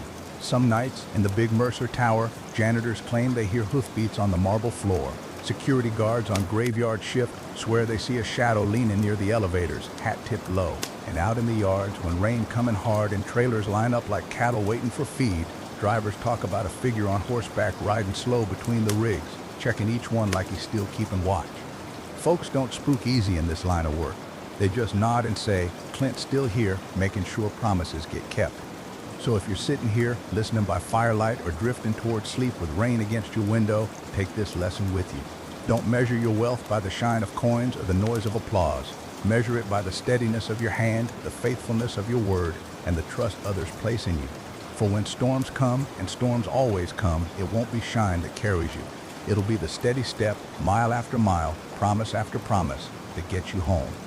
And if you keep to that creed, maybe someday you'll hear those hoofbeats yourself, steady as rain, steady as trust. That where the trail wends for now, friend. A story of legacy, trust, and slow-built fortune under the wide eternal sky. Years rolled on, and Mercer Freight became more than just a company. It was a tradition, a whisper passed from hand to hand, like the way cowboys once taught their sons to ride or mend a fence line. Folks said if you looked close enough at any office, truck yard, or dock, you'd find the same quiet grit that Clint Mercer had carried through the dusk. The world itself was changing, faster than a wild Mustang breaking free from rope. Planes lifted cargo across oceans in half a day. Satellites tracked shipments with pinpoint eyes. But even with all that glitter and progress, the heartbeat of Mercer Freight didn't change. Steady hands, honest deals, and promises kept, those were the lodestars. One such promise fell on the shoulders of Eleanor, a young executive sent to oversee operations in South America. She wasn't no cowboy, but her folks back home worked ranches, and grit was in her blood. Down in the ports, she found corruption running deep as the river officials demanding bribes, paperwork tangled like barbed wire, and competitors cutting corners to shave time. Eleanor could have bent with the wind, would have been easy, even profitable, to pay the bribes and move freight faster, but she remembered the story she'd heard on her first day. Clint Mercer didn't chase shine, he carried steady, so she pushed back, refusing every bribe, even when delays stacked high as mountains. For months, profits dipped, shareholders muttered, but Eleanor held steady, knowing trust was worth more than shine. And in time, word spread. Customers realized Mercer shipments, though sometimes slower, never went missing, never got stuck, never came with hidden fees. Contracts grew, and the port itself slowly cleaned house, following the standard she'd set. Eleanor didn't just guard the company wealth, she raised the bar for an entire trade corridor. Another story came from Samuel, an old truck mechanic in Kansas City. He'd been with the outfit 40 years, grease under his nails and the steady rhythm of wrenches in his hands. Folks laughed, saying he was past his prime, but Samuel kept showing up before dawn, checking brakes, oil, and bolts. One winter night, he caught a crack in a trailer axle just hours before it was due to roll. To most, it looked small, easy to ignore, but Samuel Hands knew better. He called it out, and they swapped the part. That rig was bound for the Rockies. A snowstorm hit, and had that axle failed, drivers and cargo both could have been lost. Samuel never bragged. He just wiped his hands, sipped his coffee, and said, "Steady don't always look pretty, but it sure saves lives." Mercer Freight thrived not because of one-man wealth, but because of 1,000 small acts of steadiness stacked like bricks in a wall. And yet, wealth did come. Shareholders smiled at their dividends. Workers saw fair pay in their pockets. Communities where Mercer built yards or offices found schools funded, roads fixed, and hospitals supplied. But here the curious thing, no one toasted just the numbers. They toasted the spirit. When the company marked its 100th year, employees gathered under a wide tent in Texas. Rain poured outside, drums on canvas, but inside the air was warm with stories. Drivers spoke of long hauls, clerks of balancing ledgers, managers of storms weathered. At the end, an old cowboy hat was placed on a stand. Nobody knew for sure if it was Clint, but folks bowed their heads just the same. Not to worship a man, but to honor a way of life that said wealth ain't flash, it's the trail you leave behind. Even as the company reached farther, whispers of the founder lingered. Pilots claimed, on rare nights, to see a lone rider below as they soared across desert skies. Dock workers swore they heard spurs on steel decks when shipments were late, only for things to sort themselves out come morning. And maybe that was just tired minds spinning tales. But maybe, just maybe, the spirit of a man who chose steadiness over shine was still riding, keeping watch. So if you find yourself restless tonight, listening to rain or the crackle of a fire, take heart in the Mercer way. You ain't got to be rich to be wealthy. Wealth is the peace in knowing your word is good, the trust others place in your hands, and the trail you blaze steady as a horse gait. When storms come, as they always do, it ain't gold that'll carry you through. It grit, it honesty, it the courage to do the right thing when no one watching. And who knows, if you keep that creed, maybe one night you'll hear hoofbeats, faint and steady, reminding you that some promises last longer than lifetimes. The lantern glow, a story of wealth, patience, and the open sky. The fire crackled low, throwing sparks into the misty night air, while the steady drizzle of rain pattered against the old cowboy hat resting on the log beside him. Silas leaned back, boots crossed, pipe resting loose in his hand, and let the warmth of the flames lick against the damp. His voice carried that soft, slow rhythm of the plains, a voice carved out by wind, dust, and long trails. Folks always figure money comes from luck. from being born into the right name or the right spread of land. But I'll tell you, he said, watching the smoke drift upward, most of the wealth I've seen worth keeping wasn't found sudden like gold in a riverbed. It was built, steady as a fence line, day by day, year by year. And the folks who built it weren't no geniuses, weren't no lottery winners, just steady hands, sharp eyes, and the grit to keep going when most others quit. He leaned forward, pulled a stick from the fire, and traced slow lines in the dirt. The glow of the ember danced across the names he wrote as though even the earth itself remembered them. Clara and Thomas. Clara was sharp as a tack, Silas began, the kind of woman who could run numbers in her head quicker than most men could count with a slate. Thomas, her husband, weren't the cleverest man, but he had patience like a river carving stone. Together they made a pair that could outlast storms, not by sheer strength, but by knowing when to wait and when to move. They had started with next to nothing, a one-room shack on the edge of a town that barely had a name, a mule too old for heavy plowing, and two hands apiece that knew more about hard work than easy living. Yet Clara kept a ledger on the table, every penny they earned and spent scratched into the pages. Thomas didn't mind eating beans for weeks if it meant buying seed in bulk come spring. They weren't fast, but they were steady. Now most neighbors, Silas said, turning the ember stick to let it glow brighter, spent their wages on fancy boots, cards, or whiskey, and I reckon there ain't harm in a little fun. But Clara and Thomas, they saw every coin as a seed. If it was planted right, it could grow. So while folks laughed at their patched coats and plain suppers, they put away coins in jars tucked under the floorboards, and Clara kept watch like a hawk. Seasons passed, and when drought hit, the same neighbors who mocked them came knocking, asking for grain or seed to borrow. Thomas never gloated, never rubbed it in. He'd share what he could spare, but Clara always made sure the ledger balanced. They didn't waste a kindness, but they didn't squander their chance either. One winter, Silas said, lowering his voice like the story was leaning closer to the fire with him, a merchant passed through town desperate to unload his stock. Wagons creaking, goods piled high, he couldn't carry it no more across the muddy roads. Most folks didn't have coin to spare, but Clara and Thomas, well, they had jars buried, jars that jingled. They bought up what he sold at a fraction, then sold it slow through the year at fair prices. Nothing greedy, mind you, fair. And by the time next winter came round, they'd turned their jars of coin into a cellar full of supplies, a barn with a young mule, and a roof that didn't leak no more. Silas took a long draw from his pipe, the tip glowing in the dark, and let the rain lull settle in before speaking again. That's how they did it, not with big leaps, but with steady steps. Clara and Thomas became known as the ones who always had enough, and when the bank in town near collapsed after lending too much to gamblers and dreamers, it was their coin that helped steady the place. Folks didn't mock 'em then, they came asking for advice, and Clara, with that sharp tongue, always said the same thing. Save what you can, spend what you must, and invest in what grows slow but sure. Silas smiled faintly, his eyes distant, as though he could still see her scribbling in that ledger under lamplight. By the time they were gray, their children didn't just inherit land or money, they inherited habits, wisdom, ways of thinking that outlasted storms. And I'll tell you, friends, that the kind of wealth a man can pass down that don't fade with time. The rain thickened, hissing as it kissed the fire, but Silas just fed it another log. His voice rumbled softer now, near to lullaby.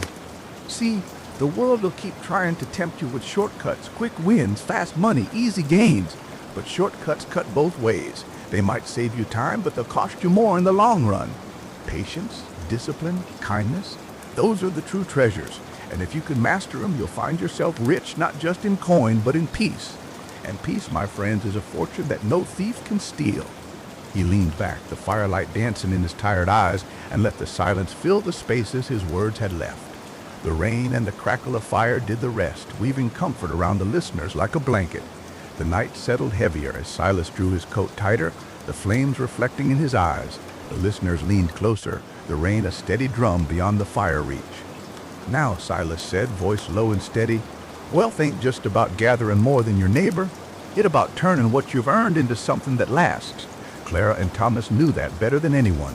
They weren't content with jars under the floorboards forever. They wanted their coin to work harder than they ever could. One spring, when the ground thawed and the rivers ran fat with melted snow, Thomas took their savings into town, not to spend on luxuries, but to buy land, a patch of prairie no one thought much of. The soil was rocky, the wind unforgiving, But Thomas had walked that stretch in winter, seen how the snow lingered longer in the hollows, how the grass sprang back greener come spring. Where others saw trouble, he saw promise. Clara thought he was crazy at first, Silas chuckled, tapping the ashes from his pipe, but she trusted his patience. They cleared that land together, stone by stone, plow by plow, working till their hands bled. And little by little the prairie yielded. Wheat grew tall, corn bent heavy, and the wind that once seemed cruel turned the blades of a windmill they built by hand, pumping water into troughs. Neighbors laughed at first, saying no good would come of it. But by the second harvest, when drought struck again, Clara and Thomas had full granaries while others prayed for rain. They didn't boast, didn't flaunt. They just opened their doors, sold their grain at fair prices, and lent a sack or two to families they knew were struggling. That was the thing about Clara, Silas said softly. She never measured wealth by what sat in her purse. She measured it by how many families made it through the winter with bellies full. Time passed, as it always does. Their shack grew into a farmhouse, their mule was replaced by strong horses, and their children learned to walk the same rows of land, carrying the same patience in their hearts. Yet Clara kept that ledger, each entry neat and precise, a testament to discipline. Silas let the rain patter fill the space before speaking again. One autumn, a banker from the city rode out to see him.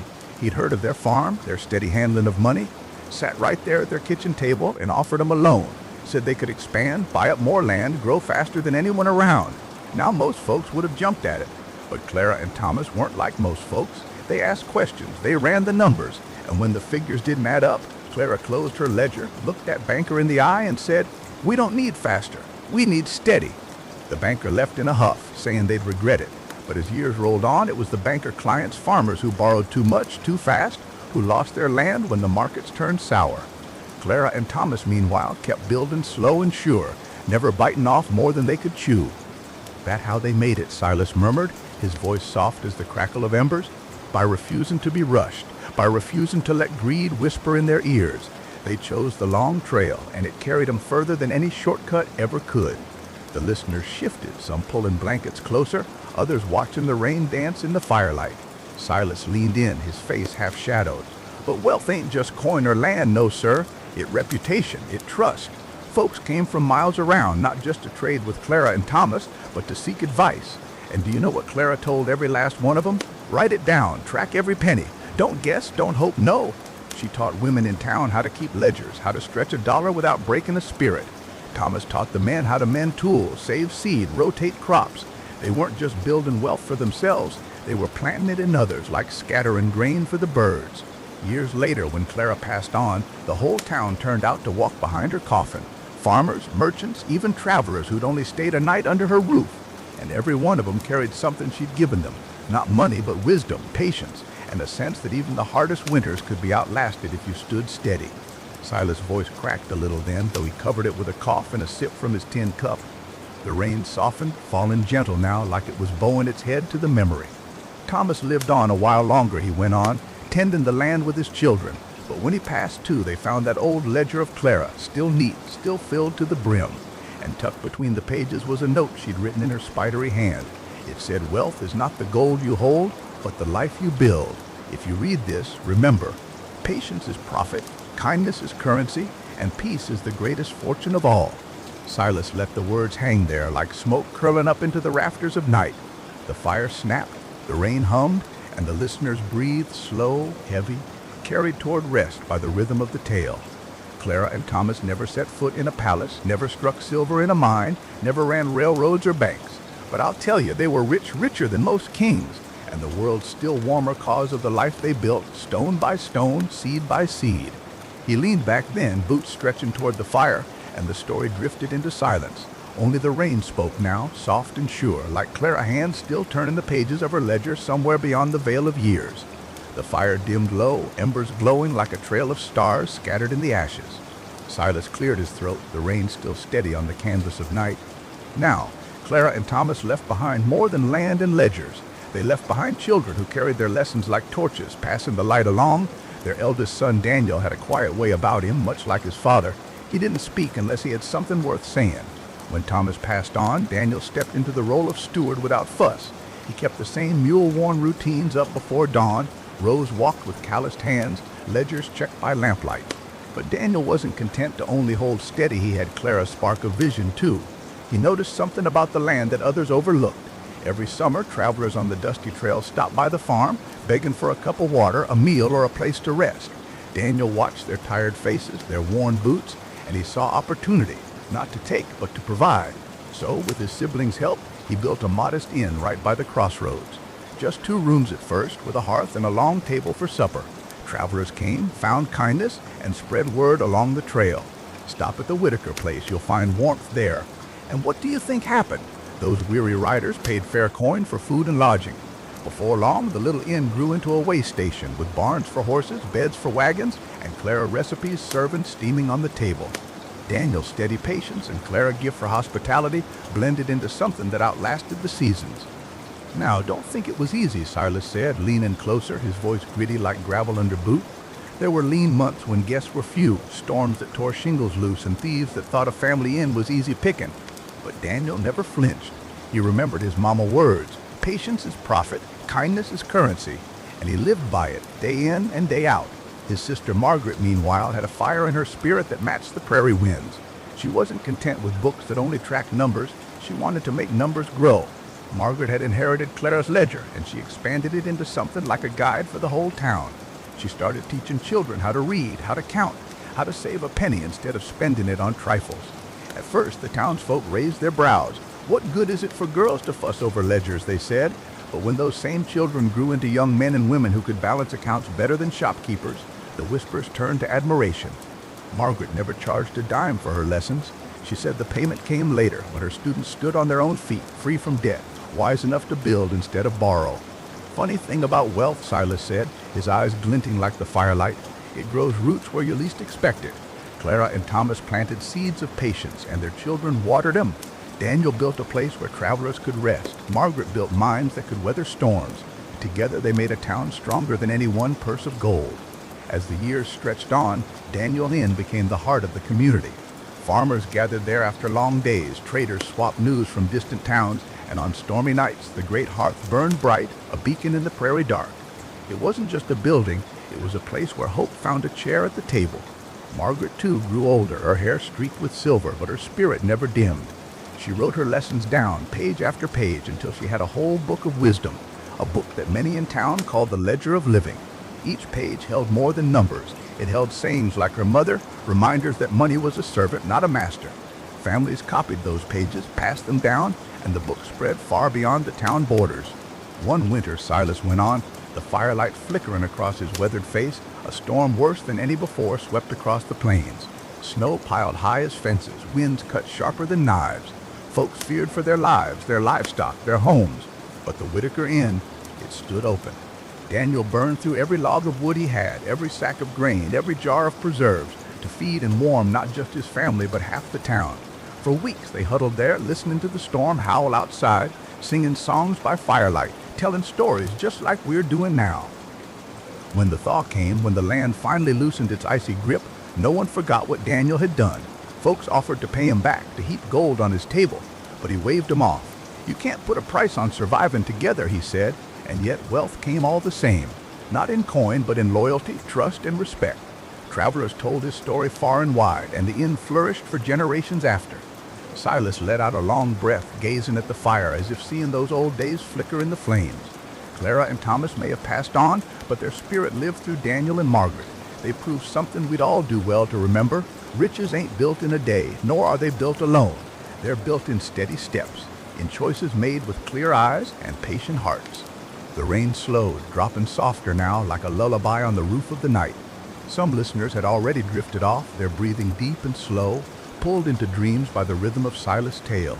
Others sat still, lost in thought, wondering how much of Clara's wisdom they could carry into their own lives. Silas leaned back, the fire reflecting in his eyes. That's the beauty of it, you see. One family patience, one family kindness, it ripples outward. Like circles on a pond, it touches folks you'd never expect.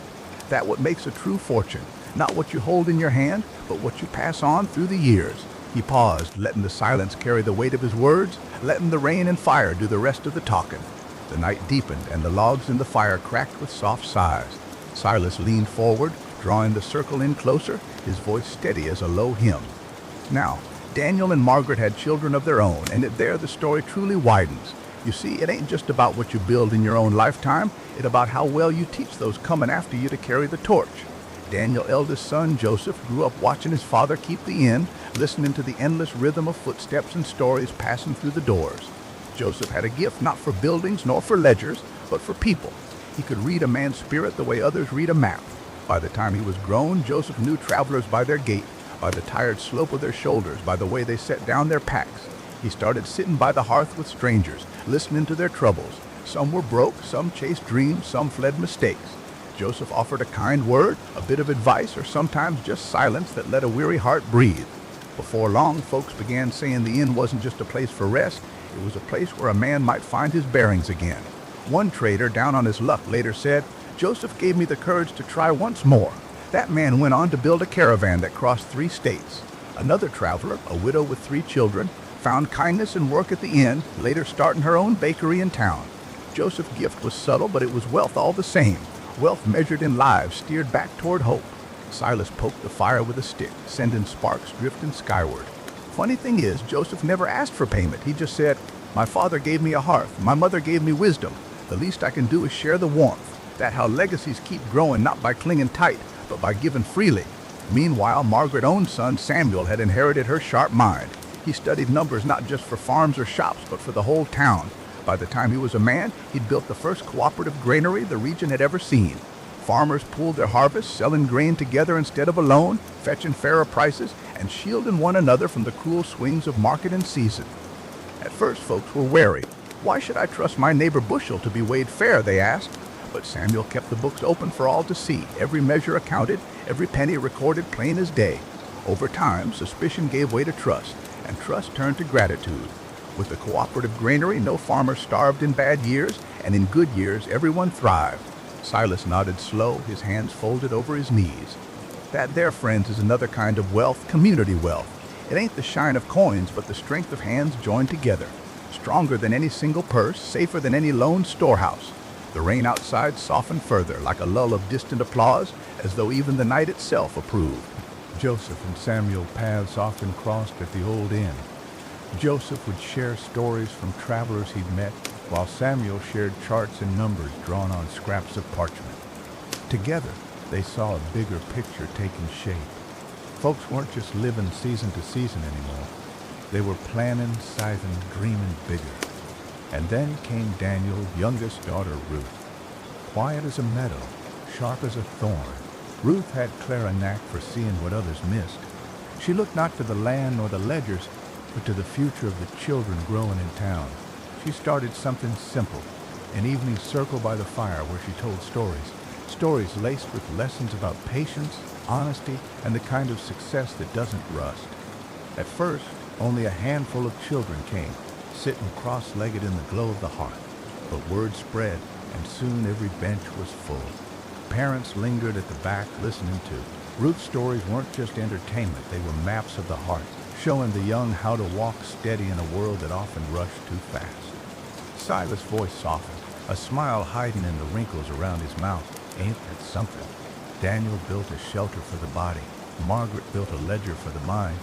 Joseph mended the spirit. Samuel secured the harvest. And Ruth planted seeds in the hearts of children. That wealth from every side, friends. That a circle complete. Time rolled on as time always does. The inn grew into a small lodge, the granary into a cornerstone of trade, and Ruth's stories into traditions told at every town gathering. Travelers spoke of the Whitakers as if they were a legend, though in truth they were just a family who chose patience over greed, kindness over pride.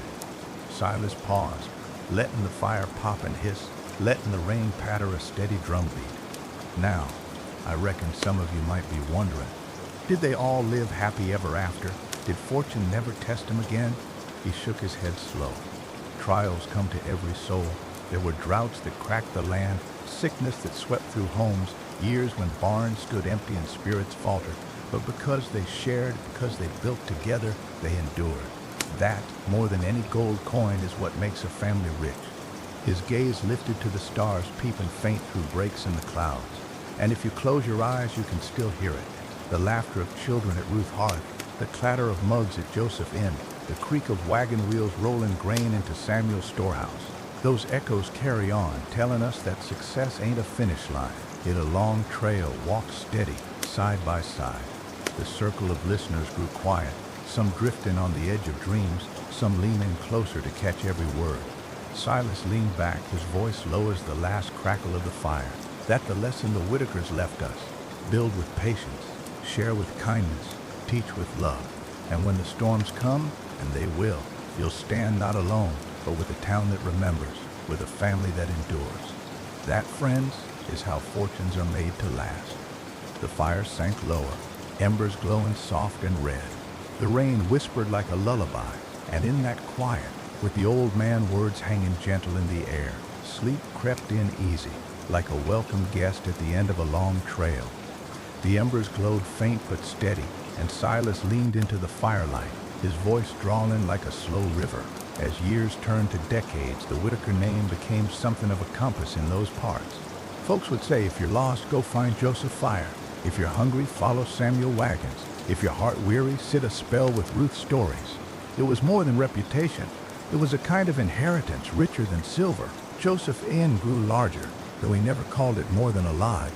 Travelers still came weary, dusty, worn from the trail, and they still found a man with ears sharp enough to hear not just words, but what lay unsaid. One evening, a soldier long returned from war, but carrying the weight of it still, stumbled in. Joseph sat with him, listened to silence stretched long, and at the end offered only a warm bed and a place to rest. That soldier stayed a week, left lighter than he came, and later sent a letter saying Joseph Inn had been his salvation. Meanwhile, Samuel Granary grew so trusted that folks from neighboring towns brought their grain to him. He expanded, not for himself, but for others. He built fair rules. If the harvest was good, each farmer took their share. If it was lean, no one went without bread. Even merchants from the city came, curious about this fair granary, and Samuel taught them how numbers could serve people instead of enslave them. And Ruth? Her story spread like roots under the soil.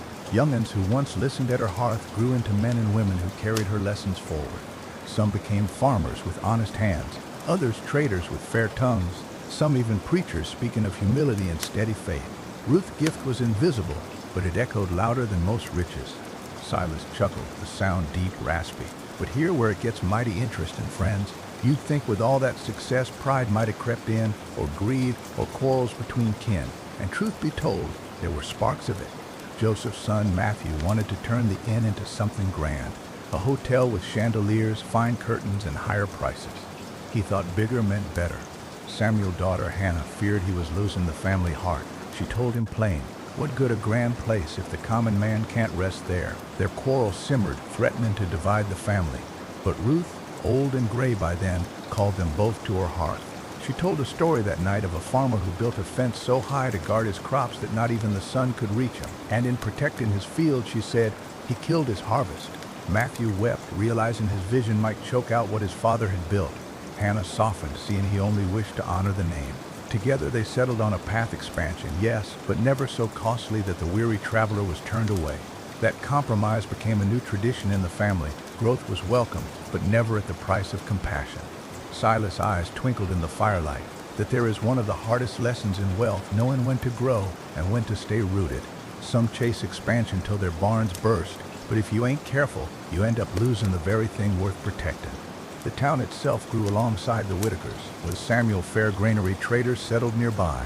With Joseph Lodge, travelers lingered longer. With Ruth lessons, the children of the town grew into upright folk. Soon what had been a scattering of cabins became a true community, streets laid down, a schoolhouse built, even a small library funded by merchants grateful for Samuel's teachings. But storms still came. There was a winter remembered as the White Hunger, when snow fell early and stayed cruel long. Wagons couldn't pass, roads froze, and stores dwindled. Families huddled by cold hearths wondering if spring would ever show. In that time, the Whitakers' wealth was tested most severe.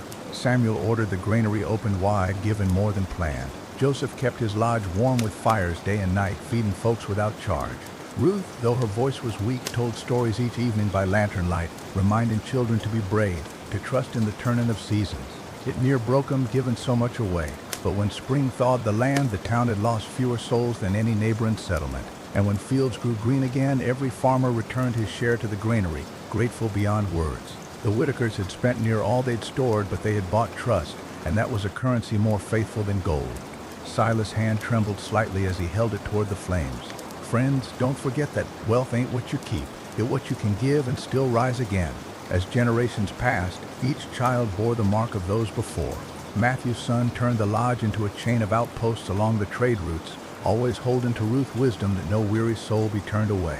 Hannah's children expanded the cooperative into mills and bakeries, fair as ever.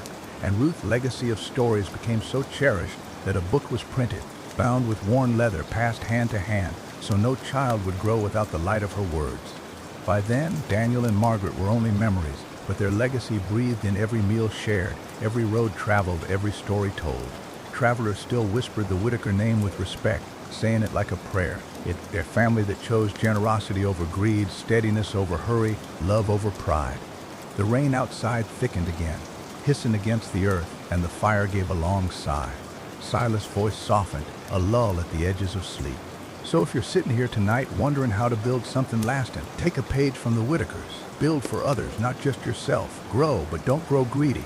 And remember, when the storms come, your greatest fortune will be the hearts you've lifted, the trust you've earned, and the family, by blood or by bond, will weather the storm right beside you. The circle was hushed. Some had already drifted into sleep, the steady rain and the old man cadence a lullaby of their own. Silas leaned back, eyes half closed, and murmured that the trail they left us, long, steady, true, may we all walk it with the same patience. The embers dimmed, the rain hummed, and the night carried the story onward, letting it sink into dreams. The fire crackled low, and Silas took a deep breath, letting the silence hang a moment before he spoke again. Now, most stories would end right there, with a family respected and a town prospering. But the truth of any life and any fortune is that the trail never truly ends. There are always new forks in the road, new storms rolling in, and new hands taking up the work. By the time Ruth's book of stories was being passed through calloused hands, her grandchildren were grown, strong in spirit but facing a world that didn't sit still. New trade routes cut through the mountains, bringing not only wealth but competition. Merchants who didn't know the Whitaker way arrived with shiny coins, promises of faster deals and temptations of easy gain. Joseph's grandson Elijah ran the lodge by then. He was a kind man but restless. He wanted to expand the business all the way to the coast, to see the Whitaker name known far beyond their valley. Some folks admired his ambition, others feared he might chase too far and forget the roots. Samuel's granddaughter Clara reminded him often, growth without purpose is just wandering. If the people ain't better for it, what the point? Their debates echoed through family meetings, but neither could shake the other. Elijah dreamed wide, Clara thought deep. The tension was like two rivers colliding, roaring loud but refusing to break each other's course. Then came the great flood. Weeks of rain swelled the river beyond its banks, tearing through farms, drowning livestock and topping homes. The town had never seen such destruction. Whole fields were washed away, barns turned to driftwood, and Samuel's granary nearly collapsed under the water weight. Elijah was the first to act. He opened the lodge upper floors to every soul who'd lost their home. Clara, with calm resolve, rallied the townsfolk, organizing supplies, seeing no one starved. For months, the town lived shoulder to shoulder in cramped quarters, breathing the same damp air, surviving on little more than determination and each other's company. When the floodwaters finally receded, there was little left. Farms had to be replanted, homes rebuilt, lives restored. Elijah saw it as proof expansion was needed, so the family would never be caught helpless again. Clara saw it different. The flood had proven that strong roots, not wide branches, had saved them. Silas smiled faintly, shaking his head. Funny thing about floods, they wash away more than dirt. They show a man what he made of. The Whitakers didn't split, though it came close. Instead, Elijah and Clara struck a rare accord. Elijah set off with caravans down the trade routes, building outposts, inns, and small lodges along the way. Each bore the Whitaker mark of welcome. No weary traveler turned away. Clara stayed home, rebuilding the valley stronger than before, teaching farmers new ways to protect their fields, strengthening the granary with stone walls and higher ground. Years later, travelers would laugh and say, if you want shelter on the road, find Elijah Fire. If you want food that'll last the winter, find Clara Stores. And though their paths had diverged, they shared a single truth. They were building for others, not just themselves. Silas poked the embers with a stick, sparks rising like tiny stars. His voice dipped lower, softer.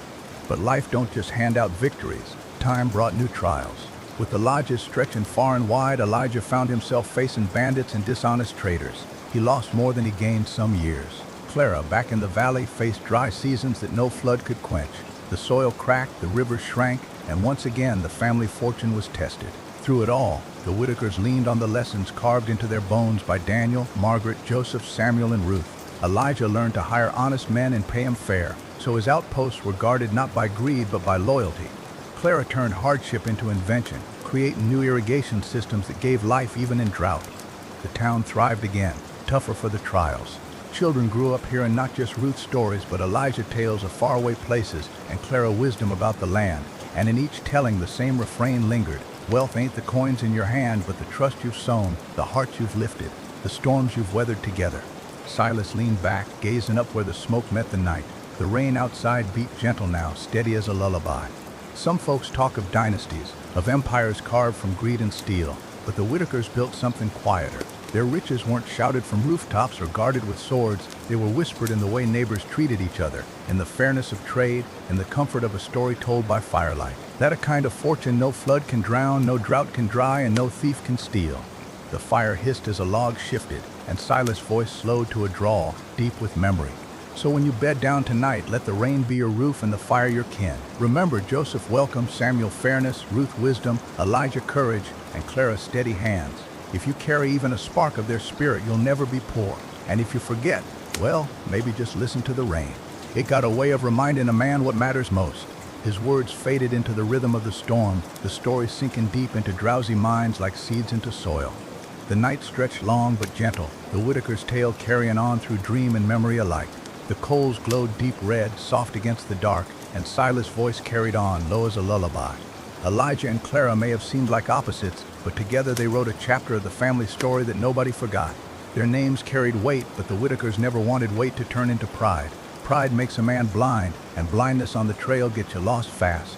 They kept reminding their kin that fortune was not something you clutched tight, but something you shared like firelight. And so, while Elijah outposts stretched farther into the mountains and valleys and Clara wisdom made the farms fertile again, their children grew up learning two lessons at once, to dream wide and to stand firm. By the time Elijah's hair turned silver, the land itself was changing. The trails weren't just dusty paths anymore. Men were laying down tracks of iron, and trains roared through the mountains breathing smoke and fire. Whole towns sprouted overnight where once there had only been prairie. Opportunity came quick, but so did risk. Some Whitakers feared the trains would steal their business. After all, why stay at a lodge or trade for goods when a locomotive could carry you across half the country in a fraction of the time?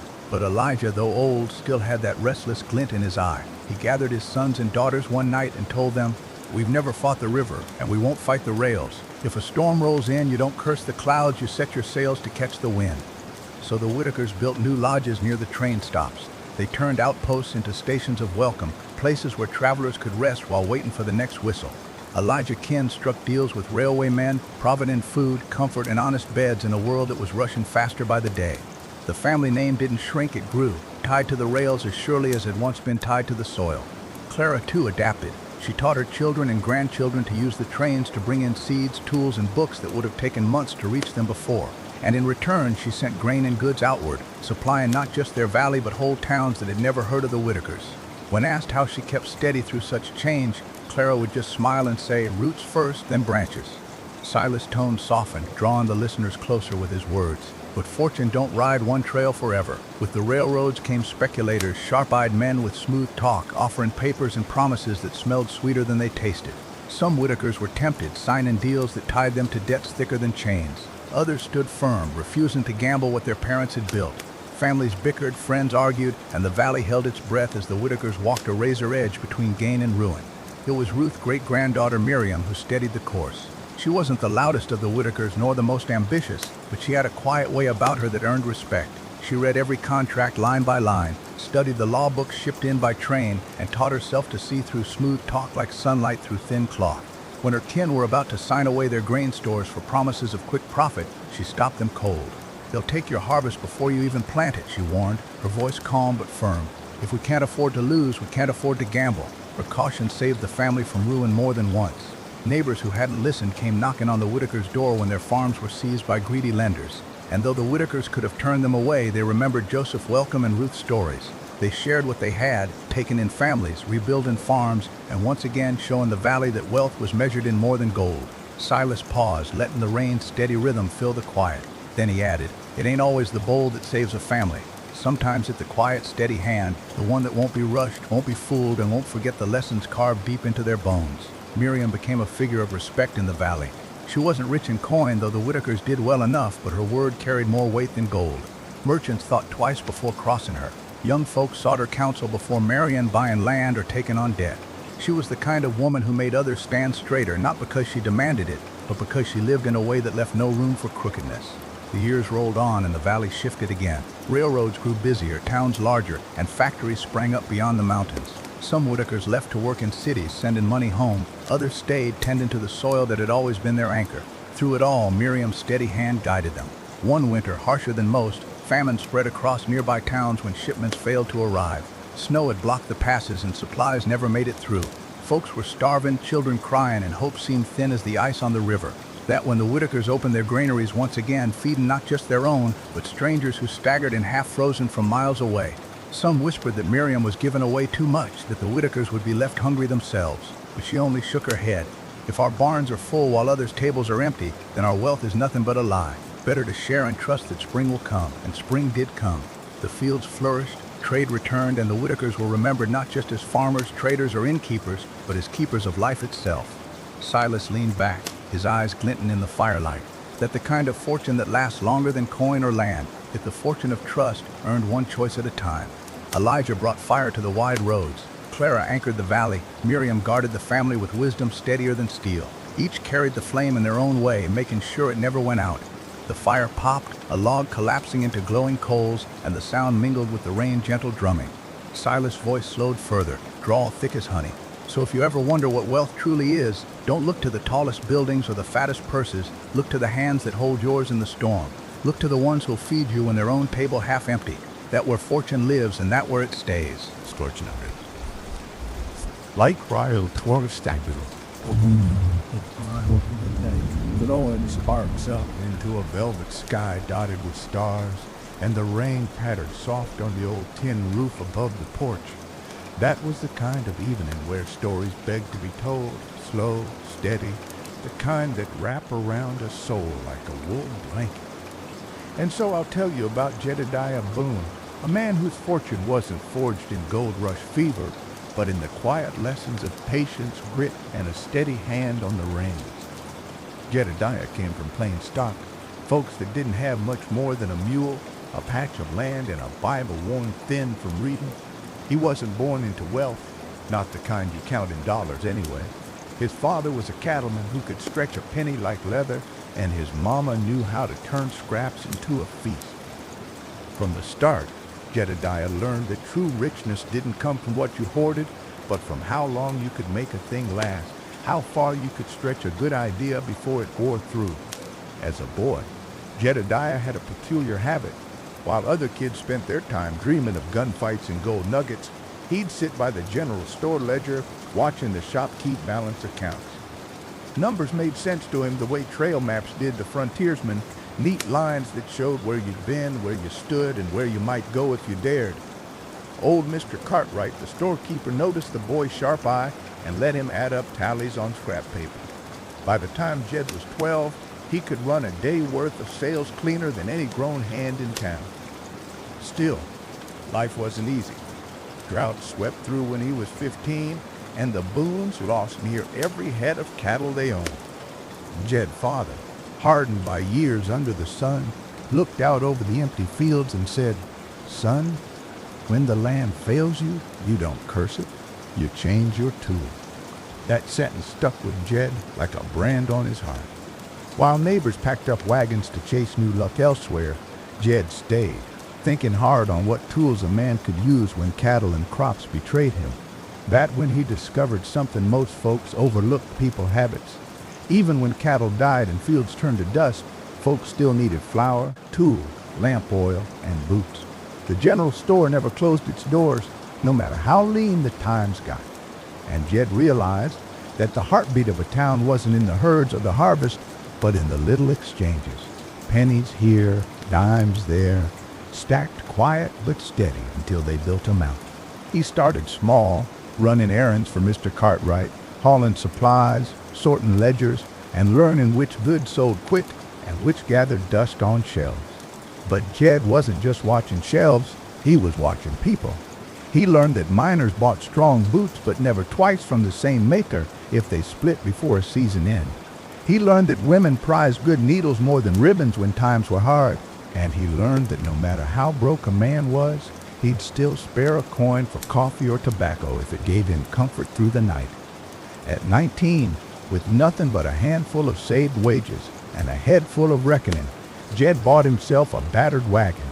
He filled it not with luxuries, but with what he called necessities for the lean times: flour, beans, oil, needles, coffee, tobacco, salt, things a family couldn't do without, priced fair but with just enough margin to make the effort worth it.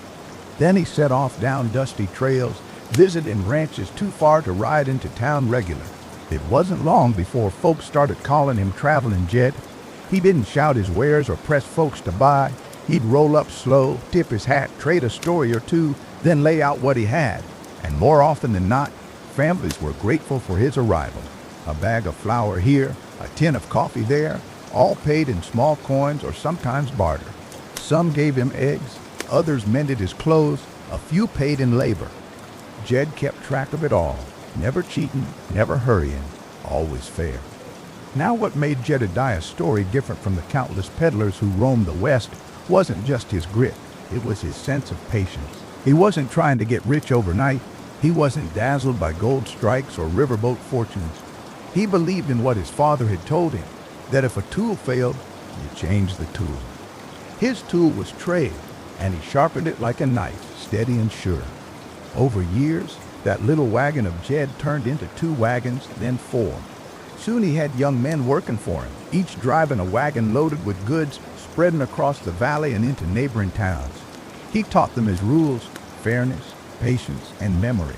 Know what a man bought last spring, he'd say. When you roll up with what he needs before he asks, you ain't just a trader, you're family. And folks believed it.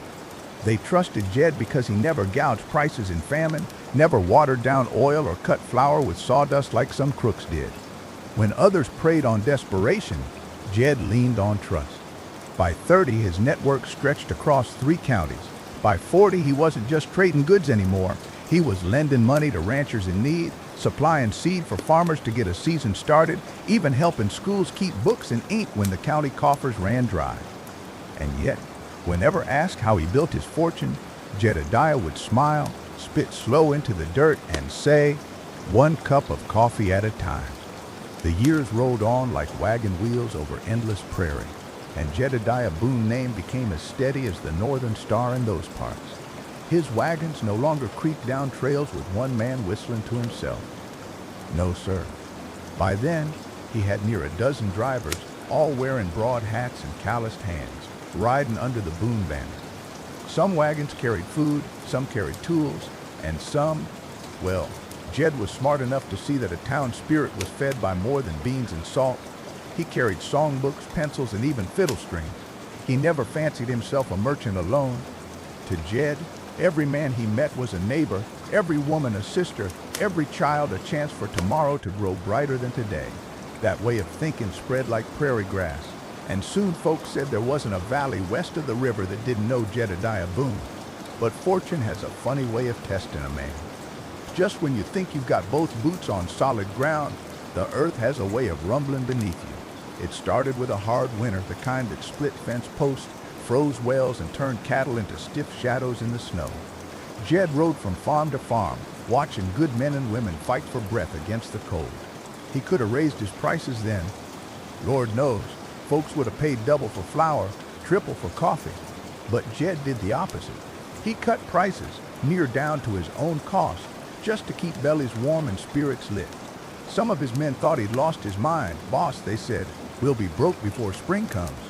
Jed just nodded, his eyes on the snow drifting like ashes from heaven. Money like a horse, he told him. It'll carry you far if you treat it right, but you can't ride it into the ground and expect it to rise again. Our neighbors are our pasture. Keep them alive and we'll never starve. Spring did come, as it always does, melting snow into streams and waking fields back to green. And with it came gratitude. Families who might have packed up and fled now stayed. Ranches survived, farms revived, and every one of them remembered who had stood beside them in the storm. Jed's name wasn't just trusted now. It was honored. That winter, which might have broken lesser men, became the forge that tempered Jed's reputation into iron. But reputation alone don't fill ledgers. Jed knew he needed to grow beyond wagons if he wanted his legacy to last longer than his own shadow. So he bought a parcel of land on the edge of town, rough scrub and prairie at first glance, but with a creek running through it and a crossroad where trails met. Folks thought he was mad to waste money on scrub, but Jed saw further than most. He built a small store there, sturdy logs and stone, big enough to hold stock without worry of rain. That store became more than a place to trade. It was a gathering hall of sorts. Travelers stopped in for supplies and left with stories. Farmers brought grain, sold it for cash, and sometimes sat by the stove with a cup of coffee Jed offered free. And at night, when lanterns glowed against the dark, the Boone store shone like a beacon on the prairie. It was the heart of something bigger, something that pulsed steady like a heartbeat across the valley. With the store built, Jed did something few men dared. He offered credit, not the cutthroat kind that nailed a man to his debts, but fair and patient, with terms a farmer or rancher could bear. He kept careful books, never letting pride or pity blind his eyes, but he gave grace where grace was due. If a rancher herd fell to sickness, Jed would grant him another season. If a widow needed seed to plant, he'd supply it, knowing her boys would pay him back come harvest. And sure enough, most did. Those who couldn't, well, Jed knew loss was part of life, but more often than not, his gamble on trust paid richer than gold. By the time Jed hit 50, the Boone Trade Company, though he never called it that himself, was the backbone of 3 counties. Wagons rolled out weekly, the store bustled daily, and word was, a man could do better asking Jed for help than appealing to any bank in the state. Yet, Jedediah never let the shine of silver blind him to the lessons his father taught. Every night, he'd sit on his porch, lantern glow on his face, watching the horizon like a man waiting for a friend. He'd whisper to himself, "Don't ride the horse into the ground, keep the pasture alive." Now, it'd be a pretty picture if I stopped there, but life don't roll in straight lines. Trouble came again, not from weather this time, but from men. With Boone's success came envy, and envy draws wool. A slick fellow by the name of Silas Dugan rode in, sharp suit, silver tongue, and pockets deep with bank money from back east. He opened a store right across from Jed, flashy as a riverboat casino, shelves stacked high with goods shipped in bulk, and his prices, Lord, they were half of Jed. Folks buzzed about it, whispering that Jed time was done. That old Boone couldn't keep up with the modern ways. Jed didn't rage, didn't panic. He just kept his pace. He told his drivers, let him sell cheap. We ain't selling goods, we're selling trust. At first, business did dip. Some folks, dazzled by Silas' bargains, wandered over to the new store. Jed watched with calm eyes, though inside, I reckon his stomach twisted like a rope. But sure as seasons changed, those cheap goods showed their worth. Boots that split after a month, coffee so bitter it soured a man mood, flour cut with chalk. Customers came back to Jed, ashamed, some angry, some near starving after losing their coin. Jed welcomed them without scorn. Every man got to test the trail himself, he said. Now you know which path holds. Dugan's store didn't last 3 winters. When it folded, Jed quietly bought the land, not to gloat, but to plant a schoolhouse. If a man invests in books, he said, no snake oil trader can ever trick him twice. And so, the Boone legacy wasn't just wagons, goods, or coin. It was schools, farms, churches, and a community stitched tight with a thread of trust. Jedediah Boone proved that wealth weren't about the weight of silver, but the weight of a man's word. As the years stretched on like the open plains, Jedediah Boone grew older, though you wouldn't always know it by the spark in his eyes. His shoulders stooped to touch, his hair silvered like frost on a fence post, but his hands still moved steady as ever when tallying accounts or mending a busted wagon wheel. Folks around town had long stopped calling him Jed. Now he was Mr. Boone, or even Pa Boone, to those who saw him as more than a trader, a steady father figure who'd never let the community falter. But time has a way of nudging a man to face questions bigger than ledgers and wagons. Jed often sat by his porch lantern at night, listening to the creek running and wondering what mark he'd leave when his boots finally stopped walking. He built wealth, yes. He built trust, more importantly, but he wanted something deeper, a legacy that would keep his valley strong long after the Boone name was carved on a headstone. That when he turned his eyes to the young folks, He saw in them the fire he once carried, boys eager to ride out, girls sharp of mind and keen to learn. Some worked his wagons, some stocked shelves at the store, and others just lingered on his porch, asking questions about business, land, or life. Jed welcomed them all, treating every question like gold dust sifted from the river. One boy in particular stood out. His name was Caleb Hart, son of a widowed seamstress. Caleb was tall, all elbows and knees, but quick-witted and honest. He had a way of speaking plain, but folks leaned in to listen anyhow. Jed saw in Caleb the makings of a leader, the kind who could hold a valley steady through both storm and sunshine. Jed began teaching him the trade, not with lectures, but with stories. Around the fire, he'd tell of the winter he cut prices to save his neighbors, or the time Silas Dugan tried to undercut him with false bargains. Caleb would nod, taking it all in, eyes bright as coals in the night. Jed knew he was planting seeds that might one day grow taller than himself. Meanwhile, Jed kept stretching his vision beyond wagons and store shelves. He saw the valley changing, railroads were coming, iron lines cutting through hills and prairies like veins of steel. Some old-timers grumbled, claiming trains would ruin the land, but Jed wasn't blind to progress. He knew wagons could only haul so much, while a locomotive could pull near a town worth of goods in a single day. So, he did what only a Boone would think to do. He bought stock in the railway before a single track reached his county. Most thought he'd gone plumb mad, throwing coin into a dream not yet nailed down, but Jed had seen enough to trust the horizon more than the ground beneath his boots. Sure enough, 3 years later, the whistle of the first locomotive echoed across the valley. Smoke curled above the hills, wheels thundered on rails, and the Boone store became the main supplier for every town sprouting along the line. Instead of killing his trade, the iron horse fed him. His wagons now carried goods from the train depot to outposts too far from the tracks, keeping every settlement tied to Boone name. It was around then that Jed finally faced the truth. He couldn't steer the whole herd forever. His body grew slower, and his bones ached with every cold snap, but rather than clutching to control like a miser clutches coin, Jed began passing the reins. Caleb Hart took over wagon routes, proving himself sharp at settling disputes and keeping men loyal. Jed's own niece, Clara Boone, sharp as a whip and tougher than boot leather, started managing the books.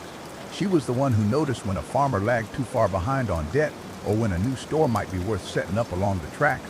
Together they formed a council of sorts, young blood guided by old Boone wisdom. Jed sat back, listening, speaking when needed, but mostly letting them learn by walking the trail themselves. It gave him peace to know the Boone name wasn't just his own anymore, but a torch carried by those he trusted. But as with every good story, darkness tested them once more. The panic of '73 rolled in like a black storm cloud. Banks failed, crops dried, and whole towns trembled on the edge of ruin. Men who once swaggered with coin in their pockets now stood hat in hand, wondering how to keep bread on the table. This was the kind of storm that could strip a valley bare. Yet under Jed's guidance, the Boone enterprise stood like an oak in the wind. He advised caution, cutting expenses without cutting people. He told Caleb and Clara, when storms rage, folks look for a lantern. Be that lantern. Even if your own flame burns low, keep it lit for your neighbors. So they did. They extended credit carefully, never cruelly. They bought grain in bulk when prices bottomed, then shared it with families who'd have starved otherwise. Slowly, painfully, the valley pulled through. And when the panic passed, Jed Boone's name shone brighter than ever. By then, Jed was too frail to ride wagons or tally books. But every night, he'd sit by the fire, wrapped in a wool blanket, while Caleb read aloud the ledgers or Clara shared news of the day. He'd smile, nod, and sometimes chuckle, pride swelling like the river in spring. "You've done it," he whispered one night, voice thin but steady. "You've made this valley richer than gold, not with coin, but with trust. That the wealth no panic, no storm, no envy can ever steal." The night Jed passed, the whole valley mourned, not with loud wailing, but with quiet reverence. They built a fire on the hill above town, burning bright enough to be seen for miles, saying farewell to the man who had been their lantern in countless storms. And when the embers cooled, Caleb Hart and Clara Boone swore to keep that flame alive, not in fire, but in the way they lived, traded, and built for those who'd come after. Jedediah Boone's story didn't end with his last breath. It lived on in every wagon wheel that rolled, every schoolhouse bell that rang, every child who grew strong because their parents survived a winter by Boone grace. His wealth wasn't in gold nor land, but in a valley stitched together by trust and faith, a legacy carried on by voices around the fire for generations. The valley changed as years wore on, like a river that carves new bends with every season. Jedediah Boone had laid the foundation, steady as stone, but it was Caleb Hart and Clara Boone who would shape the future. They were young compared to Jed, but their shoulders were broad with responsibility and their minds sharp with ambition. Folks no longer came asking, what would Jed say? Instead, they looked to the pair standing in his shadow, and Caleb and Clara rose to the task like riders mounting a restless horse. Caleb was a man of the people, rough-hewn but steady, speaking plain enough for farmers and miners alike to understand. He could walk into a saloon where men argued over dwindling wages and calm the room with just a few words. Clara, by contrast, was sharper than a gambler knife. She could glance at a ledger and see problems before they bloomed, opportunities before others even sniffed the wind. Together they were the iron and leather of Boone legacy, one holding firm, the other shaping what came next. Railroads were stretching farther by then, iron tendrils reaching into towns that once seemed too far for hope. With every whistle blowing across the hills, opportunity sang like a fiddle. Clara convinced Caleb it was time to build more than wagons. Wagons got us here, she'd say, tapping a finger on the ledger, but the train will take us farther. If we don't move with it, we'll be left like tumbleweed in its dust. So they set up Boone Freight, a company tied not just to wagons, but to the iron rails themselves. They leased boxcars branded with the Boone name in bold paint, so that even towns Caleb never set foot in knew of their enterprise. Where Jed wagons had rolled over dirt and gravel, Caleb and Clara trains thundered across the land, carrying wheat, lumber, and coal to markets that once seemed a world away. Still, they never forgot the valley.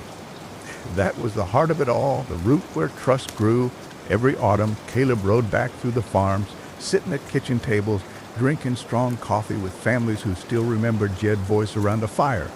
Clara would walk among the store shelves, checking the stock herself, asking children how school fared and making sure no one felt forgotten while the Boone name stretched outward. But success has a way of drawing envy like a light attracts moths, or worse, vultures. A man named Horace Kettle, slick as oil and twice as slippery, set his sights on Boone Freight. He built his fortune buying up small outfits, running competitors into the dirt, then jacking up prices once he held the monopoly. He came to the valley with silver words, offering to buy Boone Freight for a sum that made many mouths water.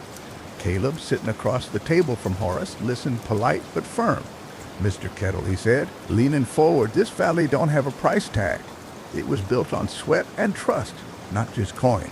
You'll not be owning what Jed built nor what we're still building." Horace smiled, but his eyes flashed mean. "Then you'll find the rail's a harder road than you reckon. Men like me don't take no kindly." And true enough, trouble followed. Freight lines were accidentally delayed. A shipment of lumber turned up half-rotted, though Caleb knew well it left the mills sound. Whispers spread that Boone Freight was growing too fast, that their credit was stretched thin, that the valley lantern was flickering. It was the sort of poison that could sink an enterprise quicker than drought kills crops. Clara, unshaken, spent nights by lamplight reviewing every account, every rail contract, every note of debt. She spotted Kettle fingerprints, shell companies making false claims, saboteurs hiding in plain sight. But she also knew that dragging him into court would take years, and the valley couldn't wait that long. So Caleb and Clara did what Boone blood had always done, turned to the people. They called a gathering in the town square, lit torches against the night, and stood before farmers, ranchers, miners, and merchants alike. Caleb spoke first, his voice carrying steady as a hymn. "Jedediah Boone taught us that wealth ain't measured in gold, it in the trust of neighbors, the handshakes that hold even when storms blow.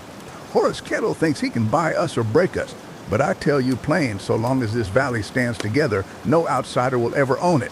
Then Clara stepped up, holding the ledger aloft. "Hear every number, every shipment, every deal. No secrets, no lies.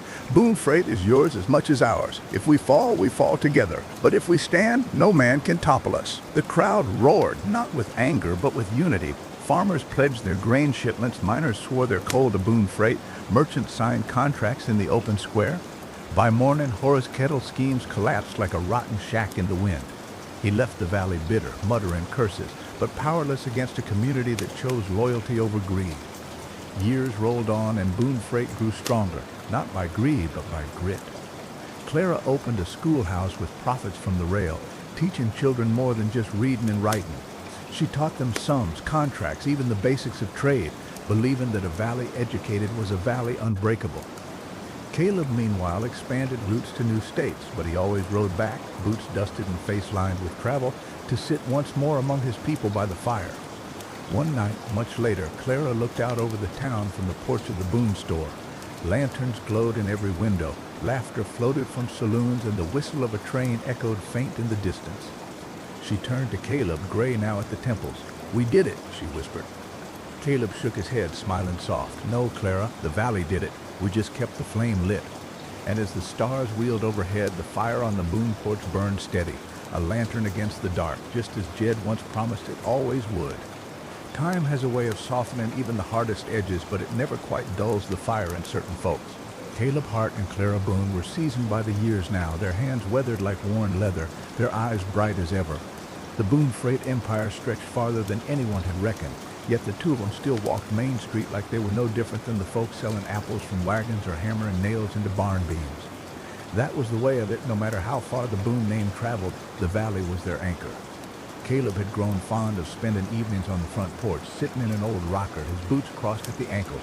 He'd puff on a corncob pipe, the smoke curling up into the cool air, while Clara would work a quilt in her lap, the steady rhythm of her needle matching the sound of crickets humming in the tall grass. Sometimes young families would wander by, their children pointing at the two old figures and whispering like they were legends out of a storybook. Clara always waved them closer, inviting them to sit a spell, telling stories of Jedediah Boone and the hard roads that built their fortune. But the truth was, Caleb and Clara were thinking more and more about the future. They knew time was no respecter of wealth or grit. The Boone name had survived Jed, and it would have to survive them too. Trouble was, they didn't have children of their own. That didn't gnaw at them so much in younger years, but now with the candles burning lower, they wondered who'd keep the lantern lit when their own light dimmed. One autumn, when the harvest was rich and the valley bustled with laughter, a boy wandered into their lives. His name was Daniel Pike, a wiry lad with hair like straw and eyes as sharp as a hawk. He was the son of a miner who'd passed in an accident deep underground, leaving Daniel and his mother to scrape by on little more than the charity of neighbors. Caleb spotted the boy working odd jobs, sweeping floors, hauling buckets, and saw something familiar in him, the same hunger Jed once carried when he first staked his claim on this valley. "Come here, boy," Caleb said one day, leaning on his cane outside the Boone store. Daniel shuffled over, dirt on his cheeks, suspicion in his eyes.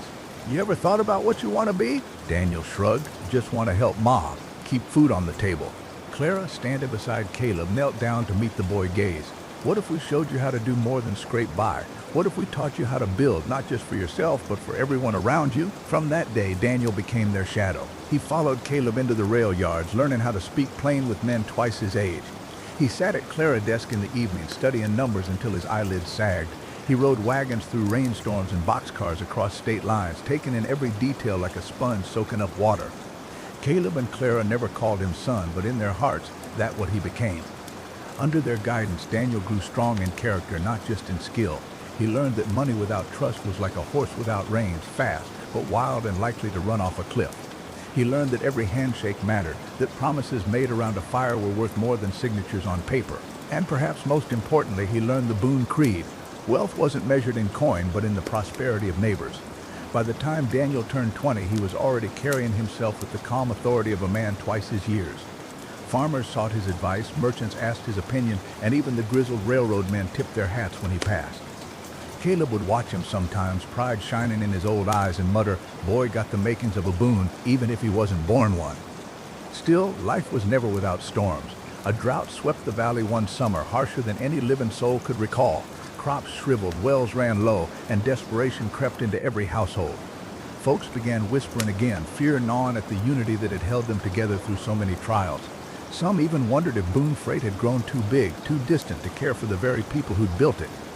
Daniel, now carrying more responsibility, took it upon himself to face the crisis head-on. He gathered townsfolk in the square, just as Caleb and Clara once had, and spoke with a fire that lit up the night. "I know times are lean," he said, his voice steady as the hills, "but the Boone way has always been to share the burden. What we have, we'll stretch together. No family will go hungry while another feasts. No farm will go dry while another has a drop to spare. If we endure as one." And endure they did. Daniel organized relief wagons, shipping in grain from counties less struck. He worked out deals with distant ranchers, trading coal for cattle to keep the valley fed. He even opened Boone's storehouses, giving supplies on credit with nothing more than a man's word as security. Plus, folks saw this and remembered the old lessons that Boone wasn't just a name on freight cars, but a promise carved into the heart of the land. When the rains finally came, drumming against rooftops like heaven applause, the valley didn't just survive, it thrived, stronger than before. And Daniel stood at the center of it all, with Caleb and Clara watching from the porch, tears glinting in their weathered eyes. They knew then that their legacy was safe. One night, sitting around the fire with Daniel, Caleb spoke slow, his voice gravelly with age. "Son, we ain't got blood to pass down, but blood ain't the only bond that matters. You've carried the Boone name in spirit, and that more than enough. When our time done, it'll be you keeping the lantern burning." Daniel nodded, humbled by the weight of it. "I'll carry it, Caleb, not for me, but for the valley. For all of us." Clara reached over, taking his hand. That all we could ask for.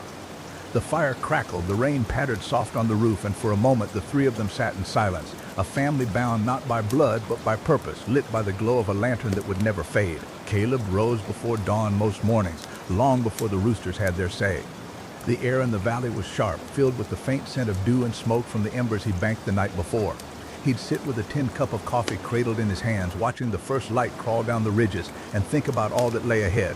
Success hadn't come to him in a single moment of glory, but in steady steps, each one built on patience, trust, and the will to outlast hardship. The trading post he built with his own two hands had grown into something more than he could have imagined.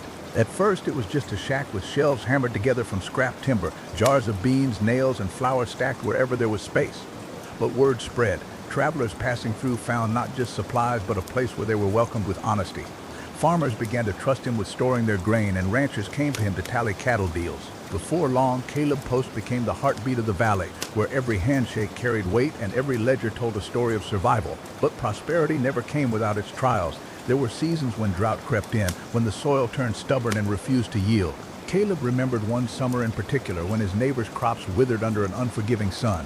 Folks were desperate, their eyes hollow with worry. Some talked about leaving the valley altogether, chasing rumors of fertile lands further west. Caleb, though, wasn't ready to give up. He sat by the fire one evening, ledger open in front of him, scratching numbers with a stub of pencil. If he loaned out too much grain from his stores, he'd risk not having enough to keep the post running.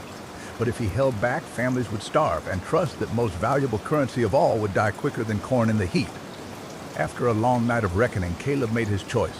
The next morning, he hitched up his wagon and drove from farm to farm, handing out sacks of grain. He didn't ask for coin in return, not then. Instead, he said the same words to each neighbor. "Settle with me after the harvest, when the rains return." Some folks wept at his generosity, others protested they couldn't accept charity. But Caleb shook his head. "This ain't charity, it's faith. You bring it back when the land gives again." The valley survived that year because of him. And when the rains finally came, they returned his faith with more than just grain. They returned it with loyalty, with promises kept, with a bond that would carry on through every storm to come. Caleb's wealth was not counted in the coins stacked in his lockbox, but in the strength of the ties he wove with his neighbors. As time passed, Caleb's influence stretched further than the valley. He began running wagons out to nearby towns, trading not just goods but ideas. He spoke about cooperation, about how communities could pool their resources instead of competing to the point of ruin. Some scoffed, saying a man's success was his own and ought not be shared. But others listened, and slowly they began to see what Caleb had always known, that a man with 10 coins who stands alone is poorer than a man with 1 coin and 10 friends. At night, when the wind rattled the shutters and the rain drummed steady on the roof, Caleb would tell his story to any who gathered near the fire. Not in the tone of boasting, but as a reminder that true fortune was forged in trust, in grit, and in the kind of faith that could outlast even the harshest season.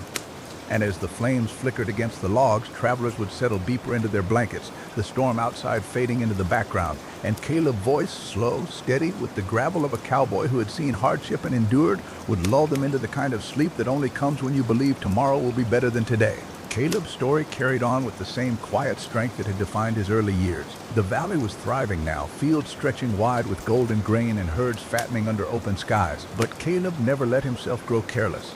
Each evening, he still sat by the fire, ledger open, making sure every coin, every sack of flour, and every loaned favor was balanced with honesty. Travelers still came, drawn by his reputation for fairness, and many stayed, planting roots because they trusted the man who had once saved them from hunger. Caleb often reminded himself, wealth ain't gold in a box, it's the hands that help you lift when you're tired. The fire cracked low as Caleb leaned back in his chair, the soft glow of the flames painting shadows across his worn boots. Life had taken on a steady rhythm now, but he knew deep down that the journey was never really finished. Every season brought new challenges, new people wandering into the valley with their hopes and their burdens, and Caleb felt it was his duty to guide them the way others had once guided him. He was no preacher, no sheriff, no official man of letters, but in the eyes of those who came here, he was something more powerful, a living example that hard work, fairness, and steady patience could turn barren soil into a garden of plenty. When newcomers arrived, families dragging wagons with wheels patched in 3 places, men with calloused hands but empty pockets, widows with nothing but children clinging to their skirts, Caleb would sit them down by the fire. He never rushed. He'd pour them coffee if the night was cold, water if the day had been hot, and he would listen. That was his greatest gift, listening. Folks often said just being heard by him was like laying down a heavy load they'd carried too long. He'd nod, stroke his beard thoughtfully, and then ask questions that made people see themselves clearer than before. Once he had listened, he'd set about helping. Sometimes that meant offering a patch of land and a share of seed. Sometimes it was a loan, small but enough to carry them through a hard winter. Sometimes it was simply encouragement, reminding a man that he already had the strength inside him to climb out of the hole he'd fallen into. Caleb knew well enough that not every debt was meant to be repaid in coins. A debt of gratitude often grew into a bond far stronger, and bonds were what wove this community together like threads in a warm quilt. One cold autumn evening, a young couple named Ruth and Samuel stumbled into the valley. They had lost nearly everything in a flood that tore through their homestead downriver. Their hands were raw, their faces hollow from hunger, and Samuel's pride seemed shattered. Caleb noticed it right away. The way Samuel barely spoke, the way he sat with his shoulders hunched as though he were apologizing for even taking up space.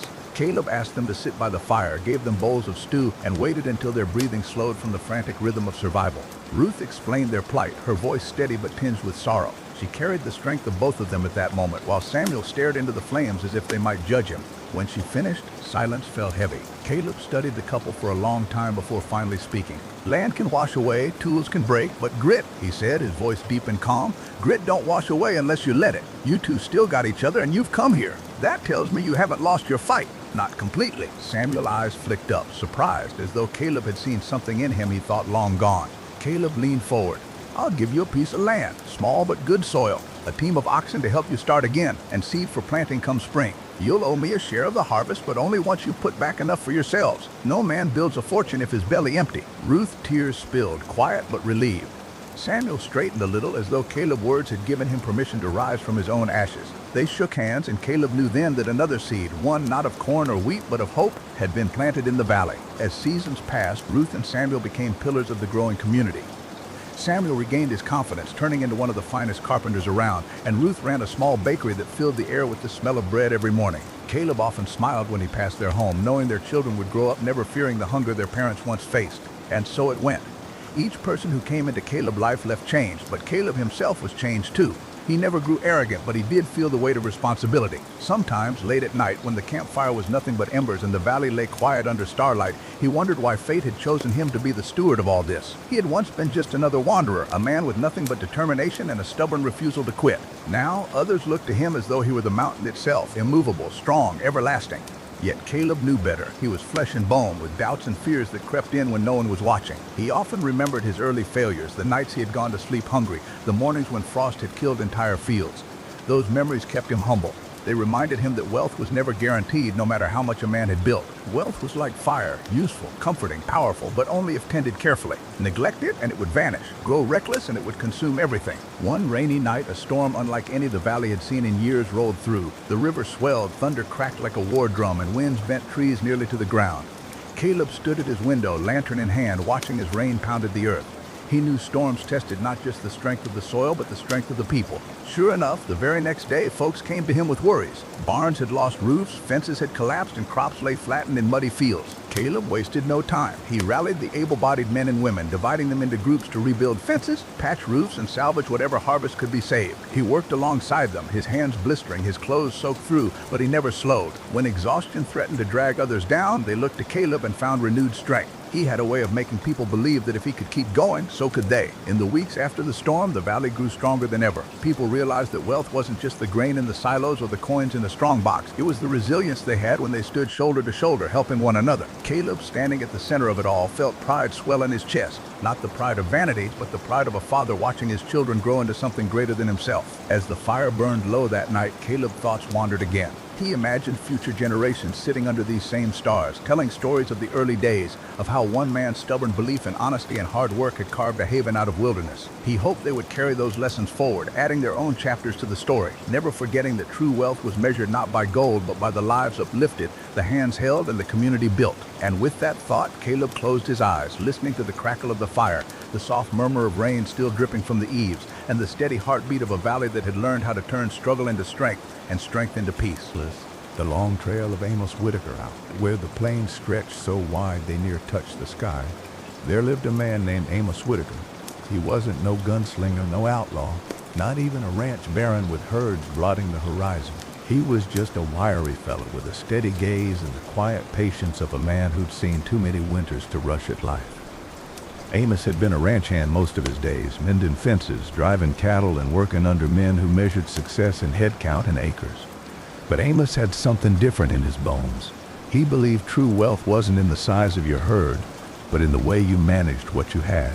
Most hands, come payday, spent their wages quick, whiskey, cards, or boots they didn't need. Amos, he'd sit by the fire, roll his pay in a small cloth pouch and tuck it away. "A dollar saved is a fence post set," he'd mutter. Nobody listened much. They figured he was just a miser, too tight-fisted to enjoy his own sweat. But Amos was studying. Nights, when the bunkhouse quieted, he'd pore over old newspapers, learning about cattle prices, grain costs, and even bank rates. He'd trace the ups and downs like a trail map, seeing patterns others ignored. His fellow cowhands laughed, saying the market weren't no place for a ranch hand. But Amos kept steady, learning that patience and foresight were the real tools of wealth. His break came one dry summer when drought scorched the prairie. Cattle prices plummeted, ranchers selling herds cheap just to keep water in their wells. Amos saw opportunity. He pooled together his savings, small though they were, and bought a dozen head at a fraction of their worth. Folks called him foolish. What good were half-starved cows in a dying land? But Amos had watched the weather, seen the clouds gathering different that year. He believed the rains would come, and when they did, he'd have cattle ready to fatten on fresh grass. Sure enough, by autumn, storms rolled in, rivers swelled, and pastures turned green again. Amos' thin herd grew sleek, and when winter markets rose, he sold for triple his cost. That was the seed. He didn't buy a mansion or flaunt his coin. He bought more head, leased a small pasture, and started working for himself. It weren't easy. Nights he slept under the stars, fighting wolves and mending his own fences. But every dollar went back into building something steady. Over time, Amos built not just a herd, but a way of thinking that spread quiet through the territory. He showed younger hands how to track prices, how to save wages, how to see value where others saw ruin. He'd tell them, money like cattle, you can't just drive it wild. You gotta guide it, let it grow, and protect it from rustlers. As his wealth grew, Amos did something unexpected. He built a schoolhouse. Not a fancy one, just timber walls, a roof, and a bell. But in that room, children of ranchers and drifters alike learned numbers, reading, and how markets work. Amos believed knowledge was the greatest herd a man could raise. There came a time when the railroads pushed deeper west, changing everything. Land values shifted, trade routes opened, and fortunes were made overnight. Many ranchers rushed to sell, afraid of taxes and new laws. But Amos, he studied carefully. Instead of selling, he leased sections of his land to the railroad itself, collecting steady payments while still running cattle on nearby ranges. It was a quiet move, but it turned his modest spread into a steady stream of wealth. He didn't gamble, didn't chase risky ventures. He just held steady, letting time do the heavy lifting. His neighbors, once skeptical, started coming by to ask advice. Amos never charged, just poured coffee and shared what he knew, save steady, spend wise, and let patience do its work. By the time Amos Whitaker was an old man, his name had become something of a legend, not for shootouts or riches flaunted, but for the way he lived. Modest cabin, simple meals, and a reputation built on fairness. His herd numbered in the thousands, his land stretched wide, and his investments in railroads, mills, and banks paid more than he could ever spend. But he never saw wealth as an end. He saw it as a tool to keep families fed through hard winters, to build schools and churches, to give young ranch hands a chance to rise above just day wages. When he passed, folks gathered from counties around, not to mourn, but to tell stories. Stories of a man who'd shown them that finance weren't just numbers on paper. It was the way you managed your life, your choices, and your future. And as rain pattered against windows that night, folks swore they could hear his voice on the wind. Wealth ain't what you hoard, but what you grow steady and share wide. The echo of Amos Trail. After Amos Whitaker passed on, folks said the land felt quieter, like the prairie itself had paused to tip its hat. But Amos didn't leave just cattle and land behind. He left ways of thinking, lessons stitched into the minds of ranch hands, neighbors, and school children who'd grown under his watch. One of those youngsters was a boy named Elijah Boone. Elijah had sat in Amos' schoolhouse when he was no taller than a saddle horn. He'd listened close when Amos talked about money flowing like rivers and how a man had to learn where those rivers were running if he wanted to drink deep. Unlike most kids who daydreamed about riding wild broncs, Elijah dreamed of books, numbers, and tall buildings in faraway towns. By the time Elijah was a young man, the territory was changing fast. Oil had been struck in patches of Texas and Oklahoma, and men were rushing in like bees to honey. Fortunes rose and fell overnight, and the chaos of it all lured dreamers from every corner of the frontier. Now, most ranchers steered clear of oil. Too messy, too risky, and too far from what they knew. But Elijah remembered Amos' steady voice. Don't fear the news. Study it. Learn it. Then move when the time right. So Elijah didn't rush. He worked odd jobs, saved every dollar, and read every newspaper he could get his hands on. He even traveled to Dallas once just to sit in the back of a banker office watching men haggle over oil leases like they were cattle contracts. It was on a rainy autumn evening that Elijah made his move. He'd saved enough to buy a small patch of land folks had written off as worthless, rocky soil, poor grazing. But Elijah wasn't buying for cattle. He'd studied maps, listened to whispers, and knew the ground beneath had oil veins running shallow. Sure enough, within a year, a driller struck black gold on that very plot. Neighbors thought it was pure luck, but Elijah knew it was patience, Amos' way of letting time and knowledge do the heavy lifting. With that strike, Elijah could have sold out and lived high, like many did. But he remembered Amos sitting by the fire, warning against squandering quick riches. So Elijah reinvested. He bought more land, not for cattle, but for leases. He let oil companies do the dirty work while he collected steady payments, just like Amos had done with the railroad years before. Now, wealth poured in faster than Elijah ever imagined, but instead of letting it drown him, he channeled it. He built a bank in the nearest town, not a grand marble hall, but a sturdy brick building where farmers, ranchers, and shopkeepers could deposit their earnings without fear of being cheated. On the wall, he hung a framed photo of Amos Whitaker, the man who'd shown him another way to measure success. Elijah Bank became more than a place for coin. It became a hub for advice, for loans given fair, for investments in mills, schools, and even roads. Folks started saying Elijah didn't just drill for oil, he drilled for opportunity, pulling wealth out of places most had overlooked. But Elijah wasn't the only one carrying Amos' torch. There was Clara Jensen, the daughter of a poor trapper who'd wandered into Amos' schoolhouse years ago with shoes near falling apart. Amos had taught her numbers, same as anyone else, but he'd also told her this: a sharp mind like a sharp knife, don't leave it rusting in a drawer. Clara took that to heart. When she grew older, Clara didn't marry into a ranch like most expected. Instead, she opened a general store in a small town near the foothills. At first, it was just sacks of flour, salt, and beans. But Clara watched trade routes, studied rail schedules, and slowly expanded her stock. She carried tools, cloth, and even ledger books for ranchers trying to keep track of their accounts. Her store became a crossroads of commerce, and soon she opened 2 more in nearby towns. With profits, she invested in a grain mill, then a small freight company. Before long, folks were whispering that Clara Jensen was the most successful merchant in 3 counties, and she never forgot to credit Amos for planting the seed. Together, Elijah and Clara and a dozen others who'd once sat on hard benches in that little schoolhouse began changing the territory. Where once the land had been only ranches and dust, towns began to thrive with banks, mills, schools, and stores, all built not on quick greed but on Amos' lessons, patience, steady investment, and the belief that wealth should flow through a community, not just pile up in one man's pocket.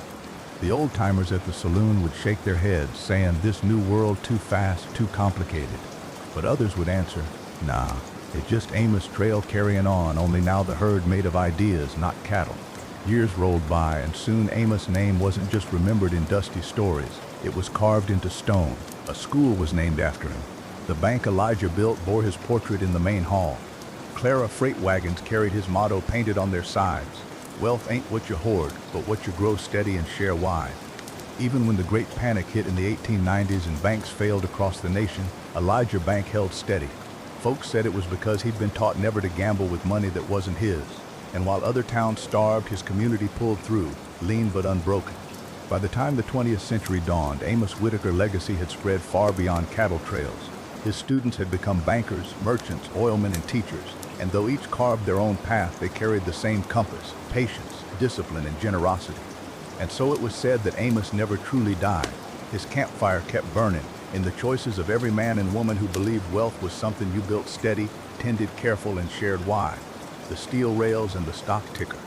By the time the 1900s rolled around, the wide prairies Amos once roamed had iron veins stretched across Anal, railroads crisscrossing like stitches sewing the nation together.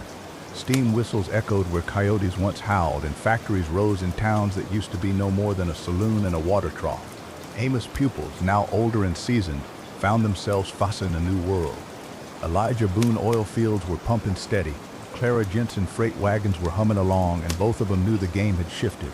It wasn't just about cattle or oil anymore. It was about industry: steel, coal, electricity, and the hum of machines. Some folks were scared stiff of it. They said it was too big, too fast, too far removed from the honest sweat of the ranch. But Elijah and Clara remembered the way Amos had warned them: the world changes, and you can either complain about the dust or learn how to ride the wind it kicks up. So they leaned into the wind. Elijah took some of his oil profits and bought stock in a company laying new steel rails across the Midwest. He didn't jump in blind. No, sir. He traveled to Pittsburgh, sat in smoky offices, and asked questions until even the slickest businessmen got uncomfortable. Then, when he was satisfied the company was solid, he put in his money. For years, dividends rolled in like the tide, steady and strong. Folks in town whispered that Elijah must have struck luck twice in a lifetime. But he'd shake his head, sitting on the bank porch with his pipe, and murmur, "Luck, just the name people give patience when they don't understand it." Clara, meanwhile, saw opportunity in the way goods were moving. Railroads could move freight faster than wagons ever could, and she knew her freight company would be left in the dust if she didn't adapt. So she sold her wagons, every last one, and bought shares in a new shipping line that worked hand in hand with the railroads. Some townsfolk thought she'd lost her mind. "Clara, you're throwing away a sure thing," they said. But within 5 years, her stake in that shipping line made her more money than her wagons ever could. And she wasn't just wealthier, she was freer. Her time spent advising, investing, and teaching younger merchants who came seeking her wisdom. Then came the stock ticker. For the first time, a man or woman could sit in an office hundreds of miles from the action and watch the rise and fall of fortunes roll across a strip of paper. It was like hearing hoofbeats of invisible herds stampeding through cities far away. Elijah was cautious. He'd seen too many dreamers gamble everything on rumors, but he also knew there was power in understanding the flow of that ticker tape. So he hired a young clerk, a bookish fellow named Martin, to track the numbers day by day, writing them into ledgers and comparing them against the weather, harvests, and rail schedules. Before long, Elijah could spot patterns others missed. He didn't gamble. He invested steady, just like Amos had taught, never more than he could afford to lose, never on a hunch, always on knowledge. And while some speculators went bust, Elijah's fortune grew slow but certain. Now Clara, on the other hand, didn't trust the ticker much. She preferred things she could see and touch, but she wasn't blind to the way the world was tilting. So she partnered with Elijah, letting him handle the ticker while she expanded into mills, warehouses, and even electricity plants that lit up towns after sundown. Together, they built something more than businesses. They built a network, a web of trust, investment, and opportunity that stretched across counties and states. And all of it, every brick, beam, and barrel, could be traced back to that old campfire where Amos Whitaker first spun his lessons about patience, discipline, and char and prosperity. But the turn of the century wasn't all bright lights and prosperity. Trouble brewed, same as it always did. The panic of 1907 hit like a dry wind before a storm. Banks toppled, stock markets crashed, and men who thought themselves kings were begging in the streets. Elijah Bank shook, but it didn't fall. Why? Because Amos' voice still echoed in his ears. Don't loan money to men who bet it all on a roll of the dice. Loan it to men who plant seeds. So Elijah depositors stayed safe, and while other banks slammed their doors shut, his kept the lantern burning. Clara Mills stayed open too, because she'd built them on practical needs: grain, flour, and goods folks couldn't live without, even in hard times. While the rest of the country clawed at the dirt, their town stood steady, like a lone oak in a prairie storm. Years later, when folks looked back, they realized something. Amos hadn't just taught his students how to make money. He taught them how to survive storms. Wealth, he'd said, was more than numbers on a ledger. It was resilience, community, and having something that lasts when the winds shift. And so, in the flicker of oil lamps and the clatter of typewriters, his legacy lived on, in the rails that cut across the land, in the stock tickers chattering like cicadas, and in the steady heartbeat of towns that refused to fall. The roar of the 20s. By the time the 1920s dawned, the world felt like it had been reborn. The Great War was over, and though it left scars deep and raw, folks were hungry for life again. Cities pulsed with new energy, radios crackled with jazz, and the automobile turned dusty country lanes into ribbons of opportunity. Elijah Boone was gray now, his once lean frame softened by years of sitting behind ledgers instead of saddles, but his mind still sharp as a steel spur.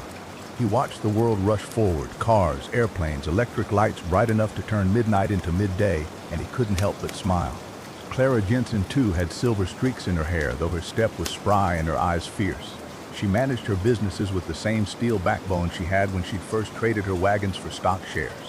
Her warehouses now stretched along riversides, filled with goods that railroads and trucks ferried to every corner of the country. But they both knew a storm was brewing, even in all the noise and sparkle of the jazz age. It started with speculation. Young men in bowler hats crowded around ticker tape machines, hollering and cheering as if the stock market was a prize fight. Ordinary folks who once kept their money in biscuit tins or under mattresses now begged banks for loans to buy shares of companies they'd never heard of. Elijah shook his head. "They're treating the market like a saloon dice game," he muttered one evening, puffing on his pipe. He remembered Amos' words clear as day. The fastest way to lose a fortune is to chase the glitter instead of the gold, so he kept steady. Invested in railroads, utilities, and farmland, things that fed people, moved goods, and lit homes. Clara did the same. When asked why she didn't join the rush, she'd laugh, her voice like gravel over whiskey. "Because I like sleeping at night," she'd say, "and I don't trust a fortune that can vanish between sunset and sunrise." One of their protégés, a young lawyer named Samuel, wasn't so cautious. He'd grown up hearing Amos' lessons but thought himself cleverer, sharper, quicker. "The old ways are too slow," he told Elijah one afternoon. "This is a new age. You can double your money in weeks, not years." Elijah just tapped the ashes from his pipe. "Son, I hope you're right," he said softly, "but I've seen too many men running after quicksilver. They come back empty-handed every time." Samuel didn't listen. He plunged headfirst into speculation, borrowing money to buy stock on margin, confident he was riding a wave that could never crash. For a while, he was right. He strutted through town in new suits, driving an automobile that gleamed like a silver bullet. Folks admired him, envied him, whispered that maybe the old guard had finally been outpaced. But Clara and Elijah knew better. Then came 1929. The ticker machines rattled like they were possessed. Stocks that had soared sky high tumbled like loose shingles in a storm. Panic spread, first in whispers, then in screams. Banks slammed their doors, factories shut down, and bread lines curled around city blocks. Elijah's investments shrank some, sure, but his foundations held. His money was in farms that still grew wheat, railroads that still hauled coal, and companies that made things people couldn't live without. Clara warehouses stayed full, though the flow slowed to a trickle. She cut her own salary, sold off luxuries, and kept her workers employed when other business owners tossed theirs to the curb. But Samuel, his fortune vanished overnight. His shiny automobile was repossessed, his house foreclosed, his name whispered not with envy but pity. He came to Elijah's porch one evening, broken, his hat in his hands. "I didn't listen," he admitted, voice raw. "I thought I was smarter than patience." Elijah didn't scold. He just nodded and poured the young man a glass of bourbon. "Failure a hard teacher," he said, "but if you learn from it, she's worth the price." As the Great Depression deepened, Elijah and Clara became pillars of their community. They didn't just preserve their fortunes, they preserved dignity. They opened soup kitchens, lent money without interest to struggling farmers, and kept the bank lanterns lit long after sundown so folks knew there was still a place they could turn to. And though the world felt like it was coming apart, Amos' campfire wisdom burned steady in their hearts.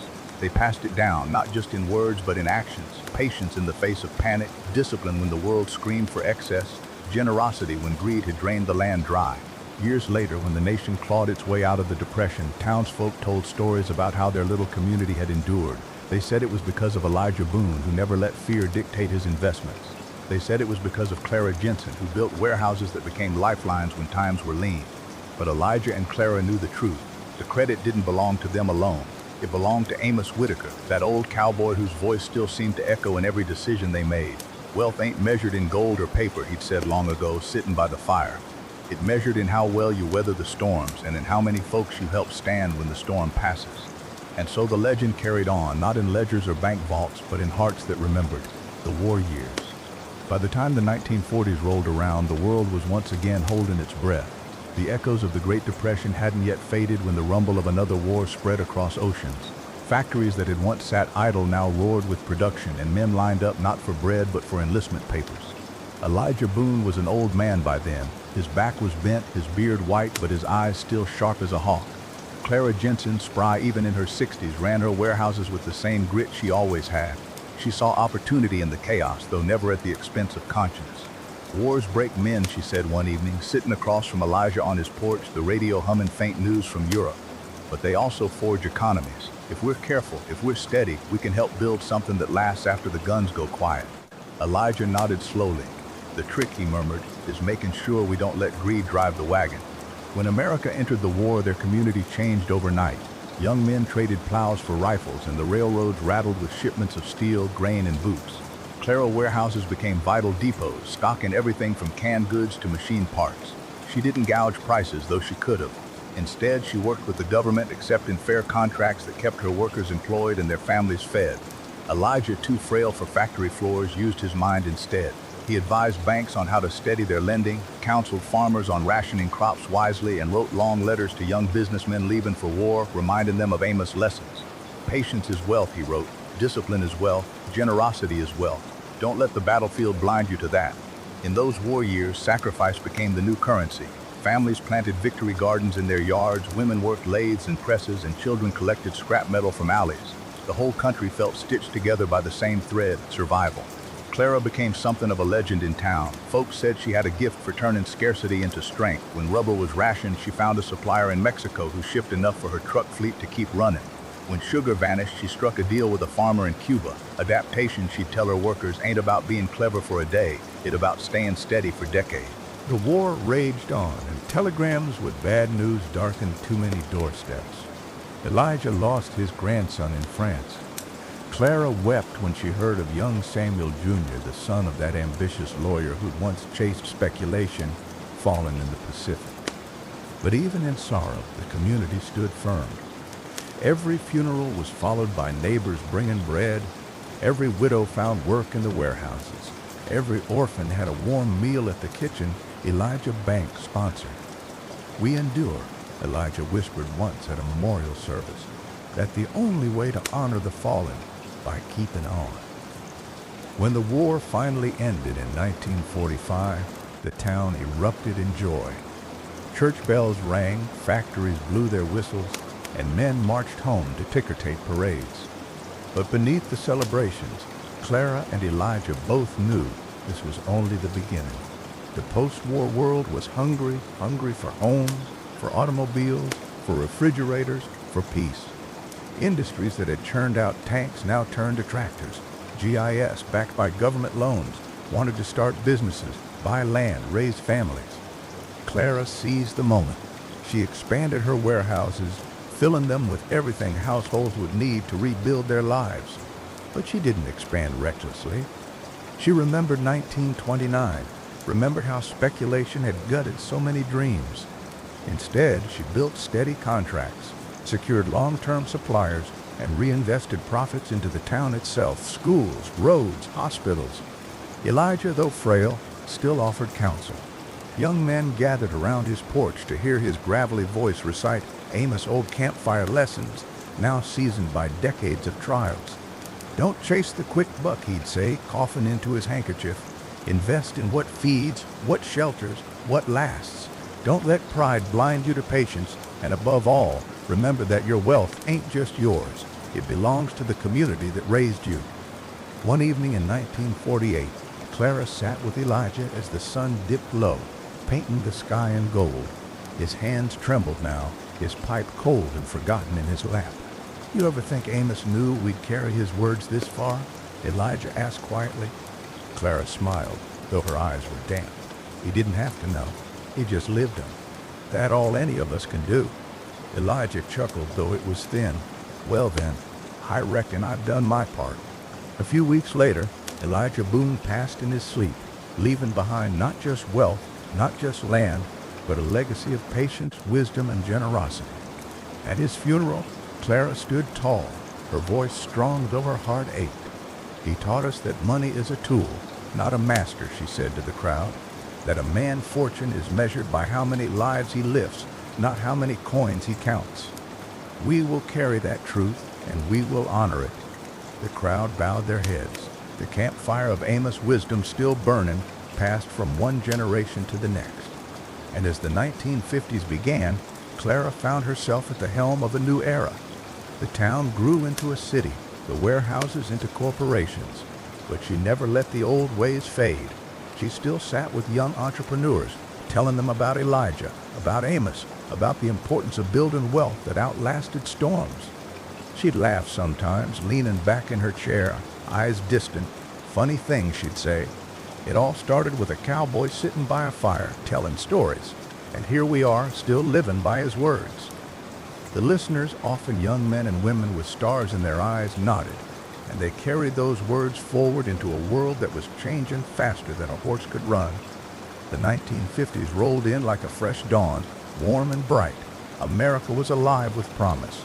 Soldiers had returned, families were growing, suburbs spread like wheat fields, and factories purred like well-fed cats. Folks were buying homes, cars, radios, and soon enough, televisions. Clara Jensen stood at the center of it all. Her warehouses had become the beating heart of the region, supplying everything from refrigerators to school desks. She'd built offices now, hired managers, and yet she still insisted on walking the floors herself, talking with workers by name. Never forget the faces behind the figures, she'd tell her executives. Balance sheets don't raise families, people do. The town, once humble, had blossomed into a city, and Clara was called the Iron Widow in the newspapers, not for ruthlessness, but for her strength, her unyielding presence in a world where men still thought business belonged to them. She laughed at the name but wore it proudly, knowing she carried Amos lessons like a torch. The post-war boom wasn't just about stealing wages, it was about dreams.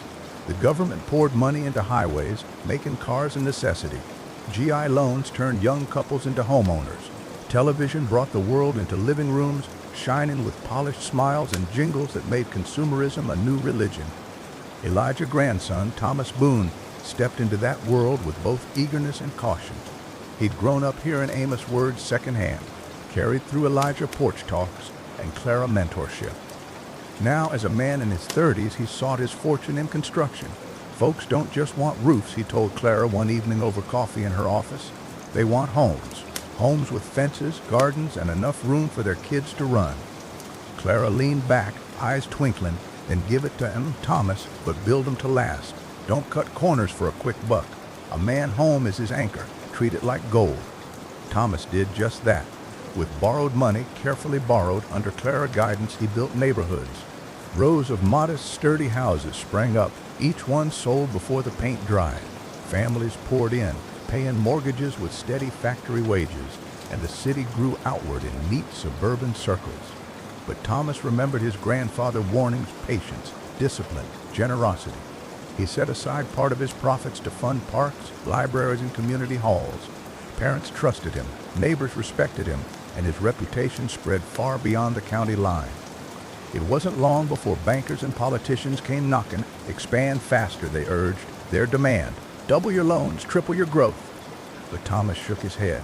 I'll grow steady, he said, not reckless.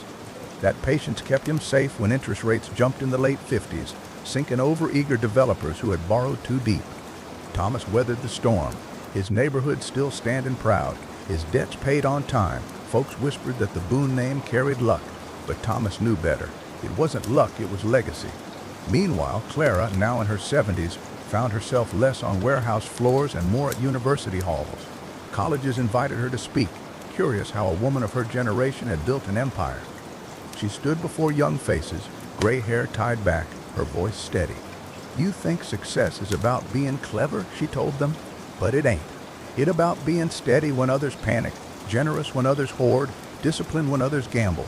Business ain't a sprint, it's a trail ride across a desert. You pace your horse, or you'll never make the other side.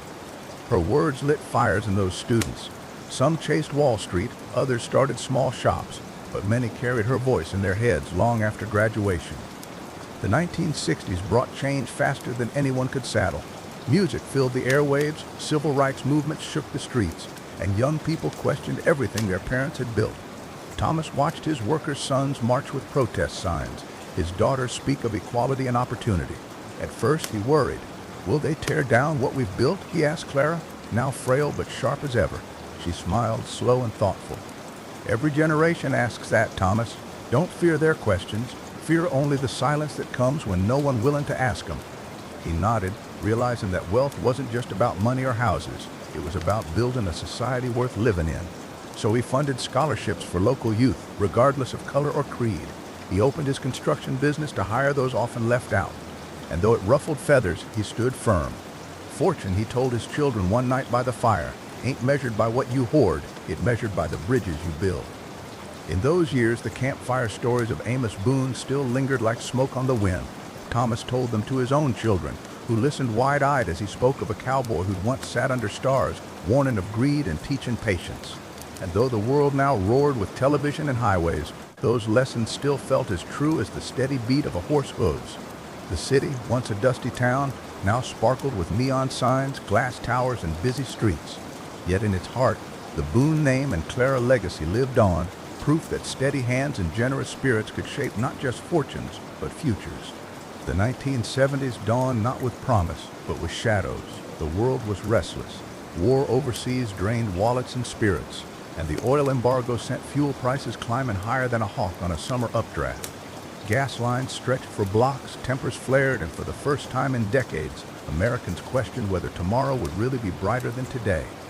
Thomas Boone, now a seasoned man with gray streaking his hair, felt the storm settling in. His construction project slowed as interest rates climbed sky high. Families who once dreamed of neat houses and fenced yards now counted pennies just to keep their cars fueled and lights burning. Hard times don't announce themselves, Thomas told his eldest son Robert one winter night. The two sat by the hearth, the firelight flickering over tired faces.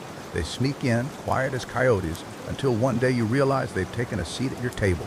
The trick ain't to panic, the trick to keep your seat too. Unlike many developers who had borrowed big on promises of endless growth, Thomas kept his debts lean. He slowed projects, focused on refinements, and leaned into repair work instead of expansion. Where others folded, he bent without breaking. But the era wasn't just about money, it was about trust. Folks, weary of inflation and government stumbling, grew cynical. Families fretted over jobs, young people bristled against old institutions, and the steady drum of change seemed to drown out every certainty. Robert, a young man in his 30s, stood at the crossroads. He admired his father's discipline but hungered for new paths. One evening he told Thomas, "Pop, the world ain't bricks and beams anymore, it's numbers and wires. Finance, computers, new markets, that's where fortunes are being made." Thomas frowned, but not out of anger. "Maybe so, son, but don't forget what makes a fortune worth holding. Land, houses, communities, they don't vanish when the wind changes. Numbers on a screen, they can disappear before your morning coffee cools." Robert listened but felt the pull of the times. He studied finance, worked late nights in city offices, and by the early 80s had carved a place on Wall Street. While Thomas kept to the steady beat of construction, Robert danced in the whirlwind of bonds, mergers, and leveraged buyouts. At first, the Boone family worried. Robert's work seemed as far from Amos' campfire wisdom as the moon from the prairie. Yet Robert himself carried a cautious hand, hearing echoes of his grandfather's words even in the clang of trading floors. Patience, discipline, generosity, Amos had said long ago. Robert etched those words onto the back of his office notebook, a secret compass in a world where greed ran hotter than oil fires. The 1980s brought Reaganomics, deregulation, and a flood of credit. Some grew rich overnight, others sank just as fast. Junk bonds made headlines, fortunes bloomed and burst like summer storms. Clara Jensen had long since passed, but her legacy whispered still. Robert, unlike many of his peers, resisted the urge to gamble every dollar on risky schemes. Instead, he looked for undervalued companies, steady businesses ignored by the frenzied crowd. "Buy what lasts," he muttered, a lesson borrowed from Clara and Amos both. Meanwhile, Thomas, though older and slower, kept building homes and schools. He chuckled when he read about his son Wall Street exploits. "You can dress up money in fancy suits," he'd say, "but it still boils down to trust and time." The Boone family faced their toughest trial yet when a recession in the early 80s shuttered factories and bled jobs. Families abandoned homes, towns struggled, and once busy streets fell quiet. Thomas refused to lay off his crews entirely, even when profits thinned to paper. "These men built with me," he told Robert, "and I won't cast them aside when the wind turns cold." He took on repair contracts for the city, even when they barely broke even, just to keep his workers employed. Robert, watching from Wall Street, felt a tug in his chest. Numbers and deals filled his days, But back home, his father's stubborn loyalty reminded him that fortunes weren't measured only in dollars. One summer, he returned, standing among rough hands and worn boots, watching his father joke with bricklayers despite his aching back. It was then Robert realized wealth was never meant to be silent. It was meant to echo through jobs, through communities, through lives made better. The Boone legacy didn't fracture between construction and finance, it evolved. Robert brought his Wall Street know-how to stabilize his father's business, securing low-interest loans at just the right times, diversifying investments so downturns didn't cripple the company. Thomas, in turn, grounded Robert, reminding him that no spreadsheet could match the weight of a family holding a house key for the first time. Together they bridged eras, Thomas with bricks, Robert with bonds, both guided by Amos cowboy wisdom, still flickering like a campfire through the decades. By the close of the 80s, neon lights glowed over cities, computers hummed in offices, and fortunes rose on silicon as much as steel. Yet the Boones remained steady, never the richest, never the flashiest, but always enduring. And in quiet moments, Robert found himself thinking of a man he'd never met, sitting under stars in a desert long ago, speaking of patience, discipline, and generosity. Amos Boone might have been dust in memory, but his lessons still rode strong, carrying his kin through storms no cowboy could have imagined. The 1990s rolled in with the crackle of possibility. The Berlin Wall had fallen, the Cold War was ending, and the world felt like it was open and wider than ever before. New markets, new alliances, and a strange new frontier called the Internet promised riches faster than oil gushing from a Texas well.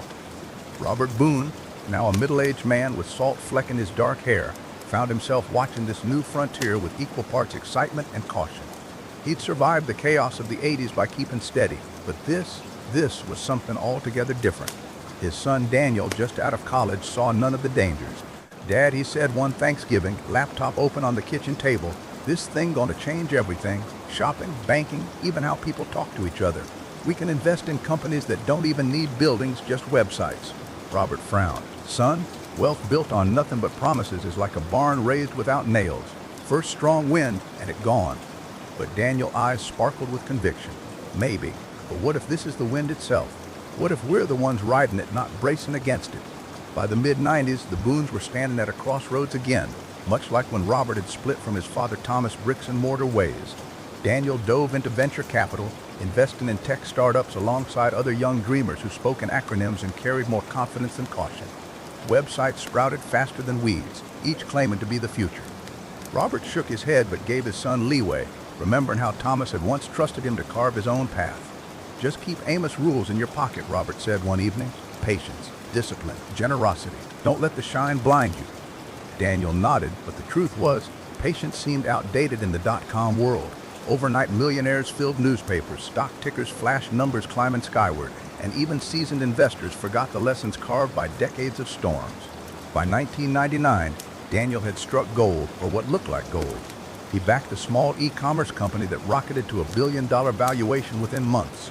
His name was whispered in rooms filled with venture capital giants, and for a brief, dizzying stretch, it seemed the Boones might become legends not just in their hometown, but in financial circles across the globe.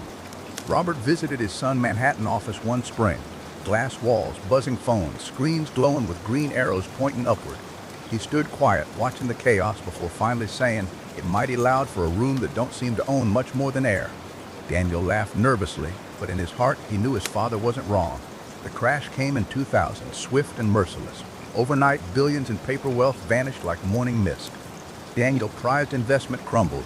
Its website shuttered, servers unplugged. He watched his fortune collapse faster than it had risen, the silence afterward louder than the cheers had ever been. For weeks, Daniel barely spoke. He returned home, sitting on the porch of his father's house, staring out across the quiet fields. Robert sat beside him, neither saying much at first. Finally, Robert placed a hand on his son's shoulder. "Son," he said softly, "you flew high, higher than most ever dreamed, and you fell. But falling ain't the end, it's just the ground reminding you to plant your feet again." Daniel swallowed hard. "I thought I was being bold. I thought I was building something that lasts." "You were bold," Robert said, "but boldness without roots is just drifting. Amos taught me that, Thomas showed me that, and now you've learned it the hard way." Unlike many who went bankrupt, Daniel hadn't over-leveraged. He'd lost millions, but not everything. Robert's steady hand, the bonds, the diversified investments, the land back home, had shielded the family from total ruin. So Daniel began again, this time slower, this time wiser. He didn't abandon technology, but he searched for companies that offered more than hype. Firms build an infrastructure, providing real value, connecting people in ways that lasted. The lessons of Amos and Clara and Thomas echoed louder than ever. The early 2000s brought more storms. The tragedy of 9/11 shook the nation, and markets reeled.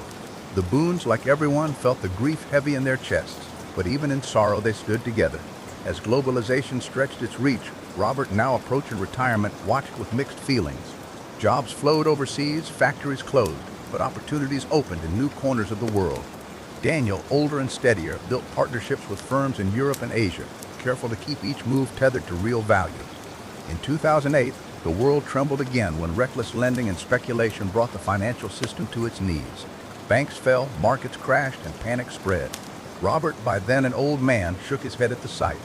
Every generation thinks their storm is unique, he told Daniel, but greed and fear are the same beasts they've always been. It's how you handle them that makes the difference.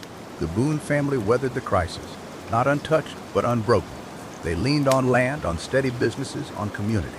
Daniel remembered his father's words, his grandfather's sacrifices, and his great-grandfather's campfire wisdom. And so the Boone name carried on into the 21st century, not the richest, not the flashiest, but resilient. They proved again and again that true fortune isn't found in sudden riches, but in lessons passed down, in discipline held firm, and in generosity shared when others stumble.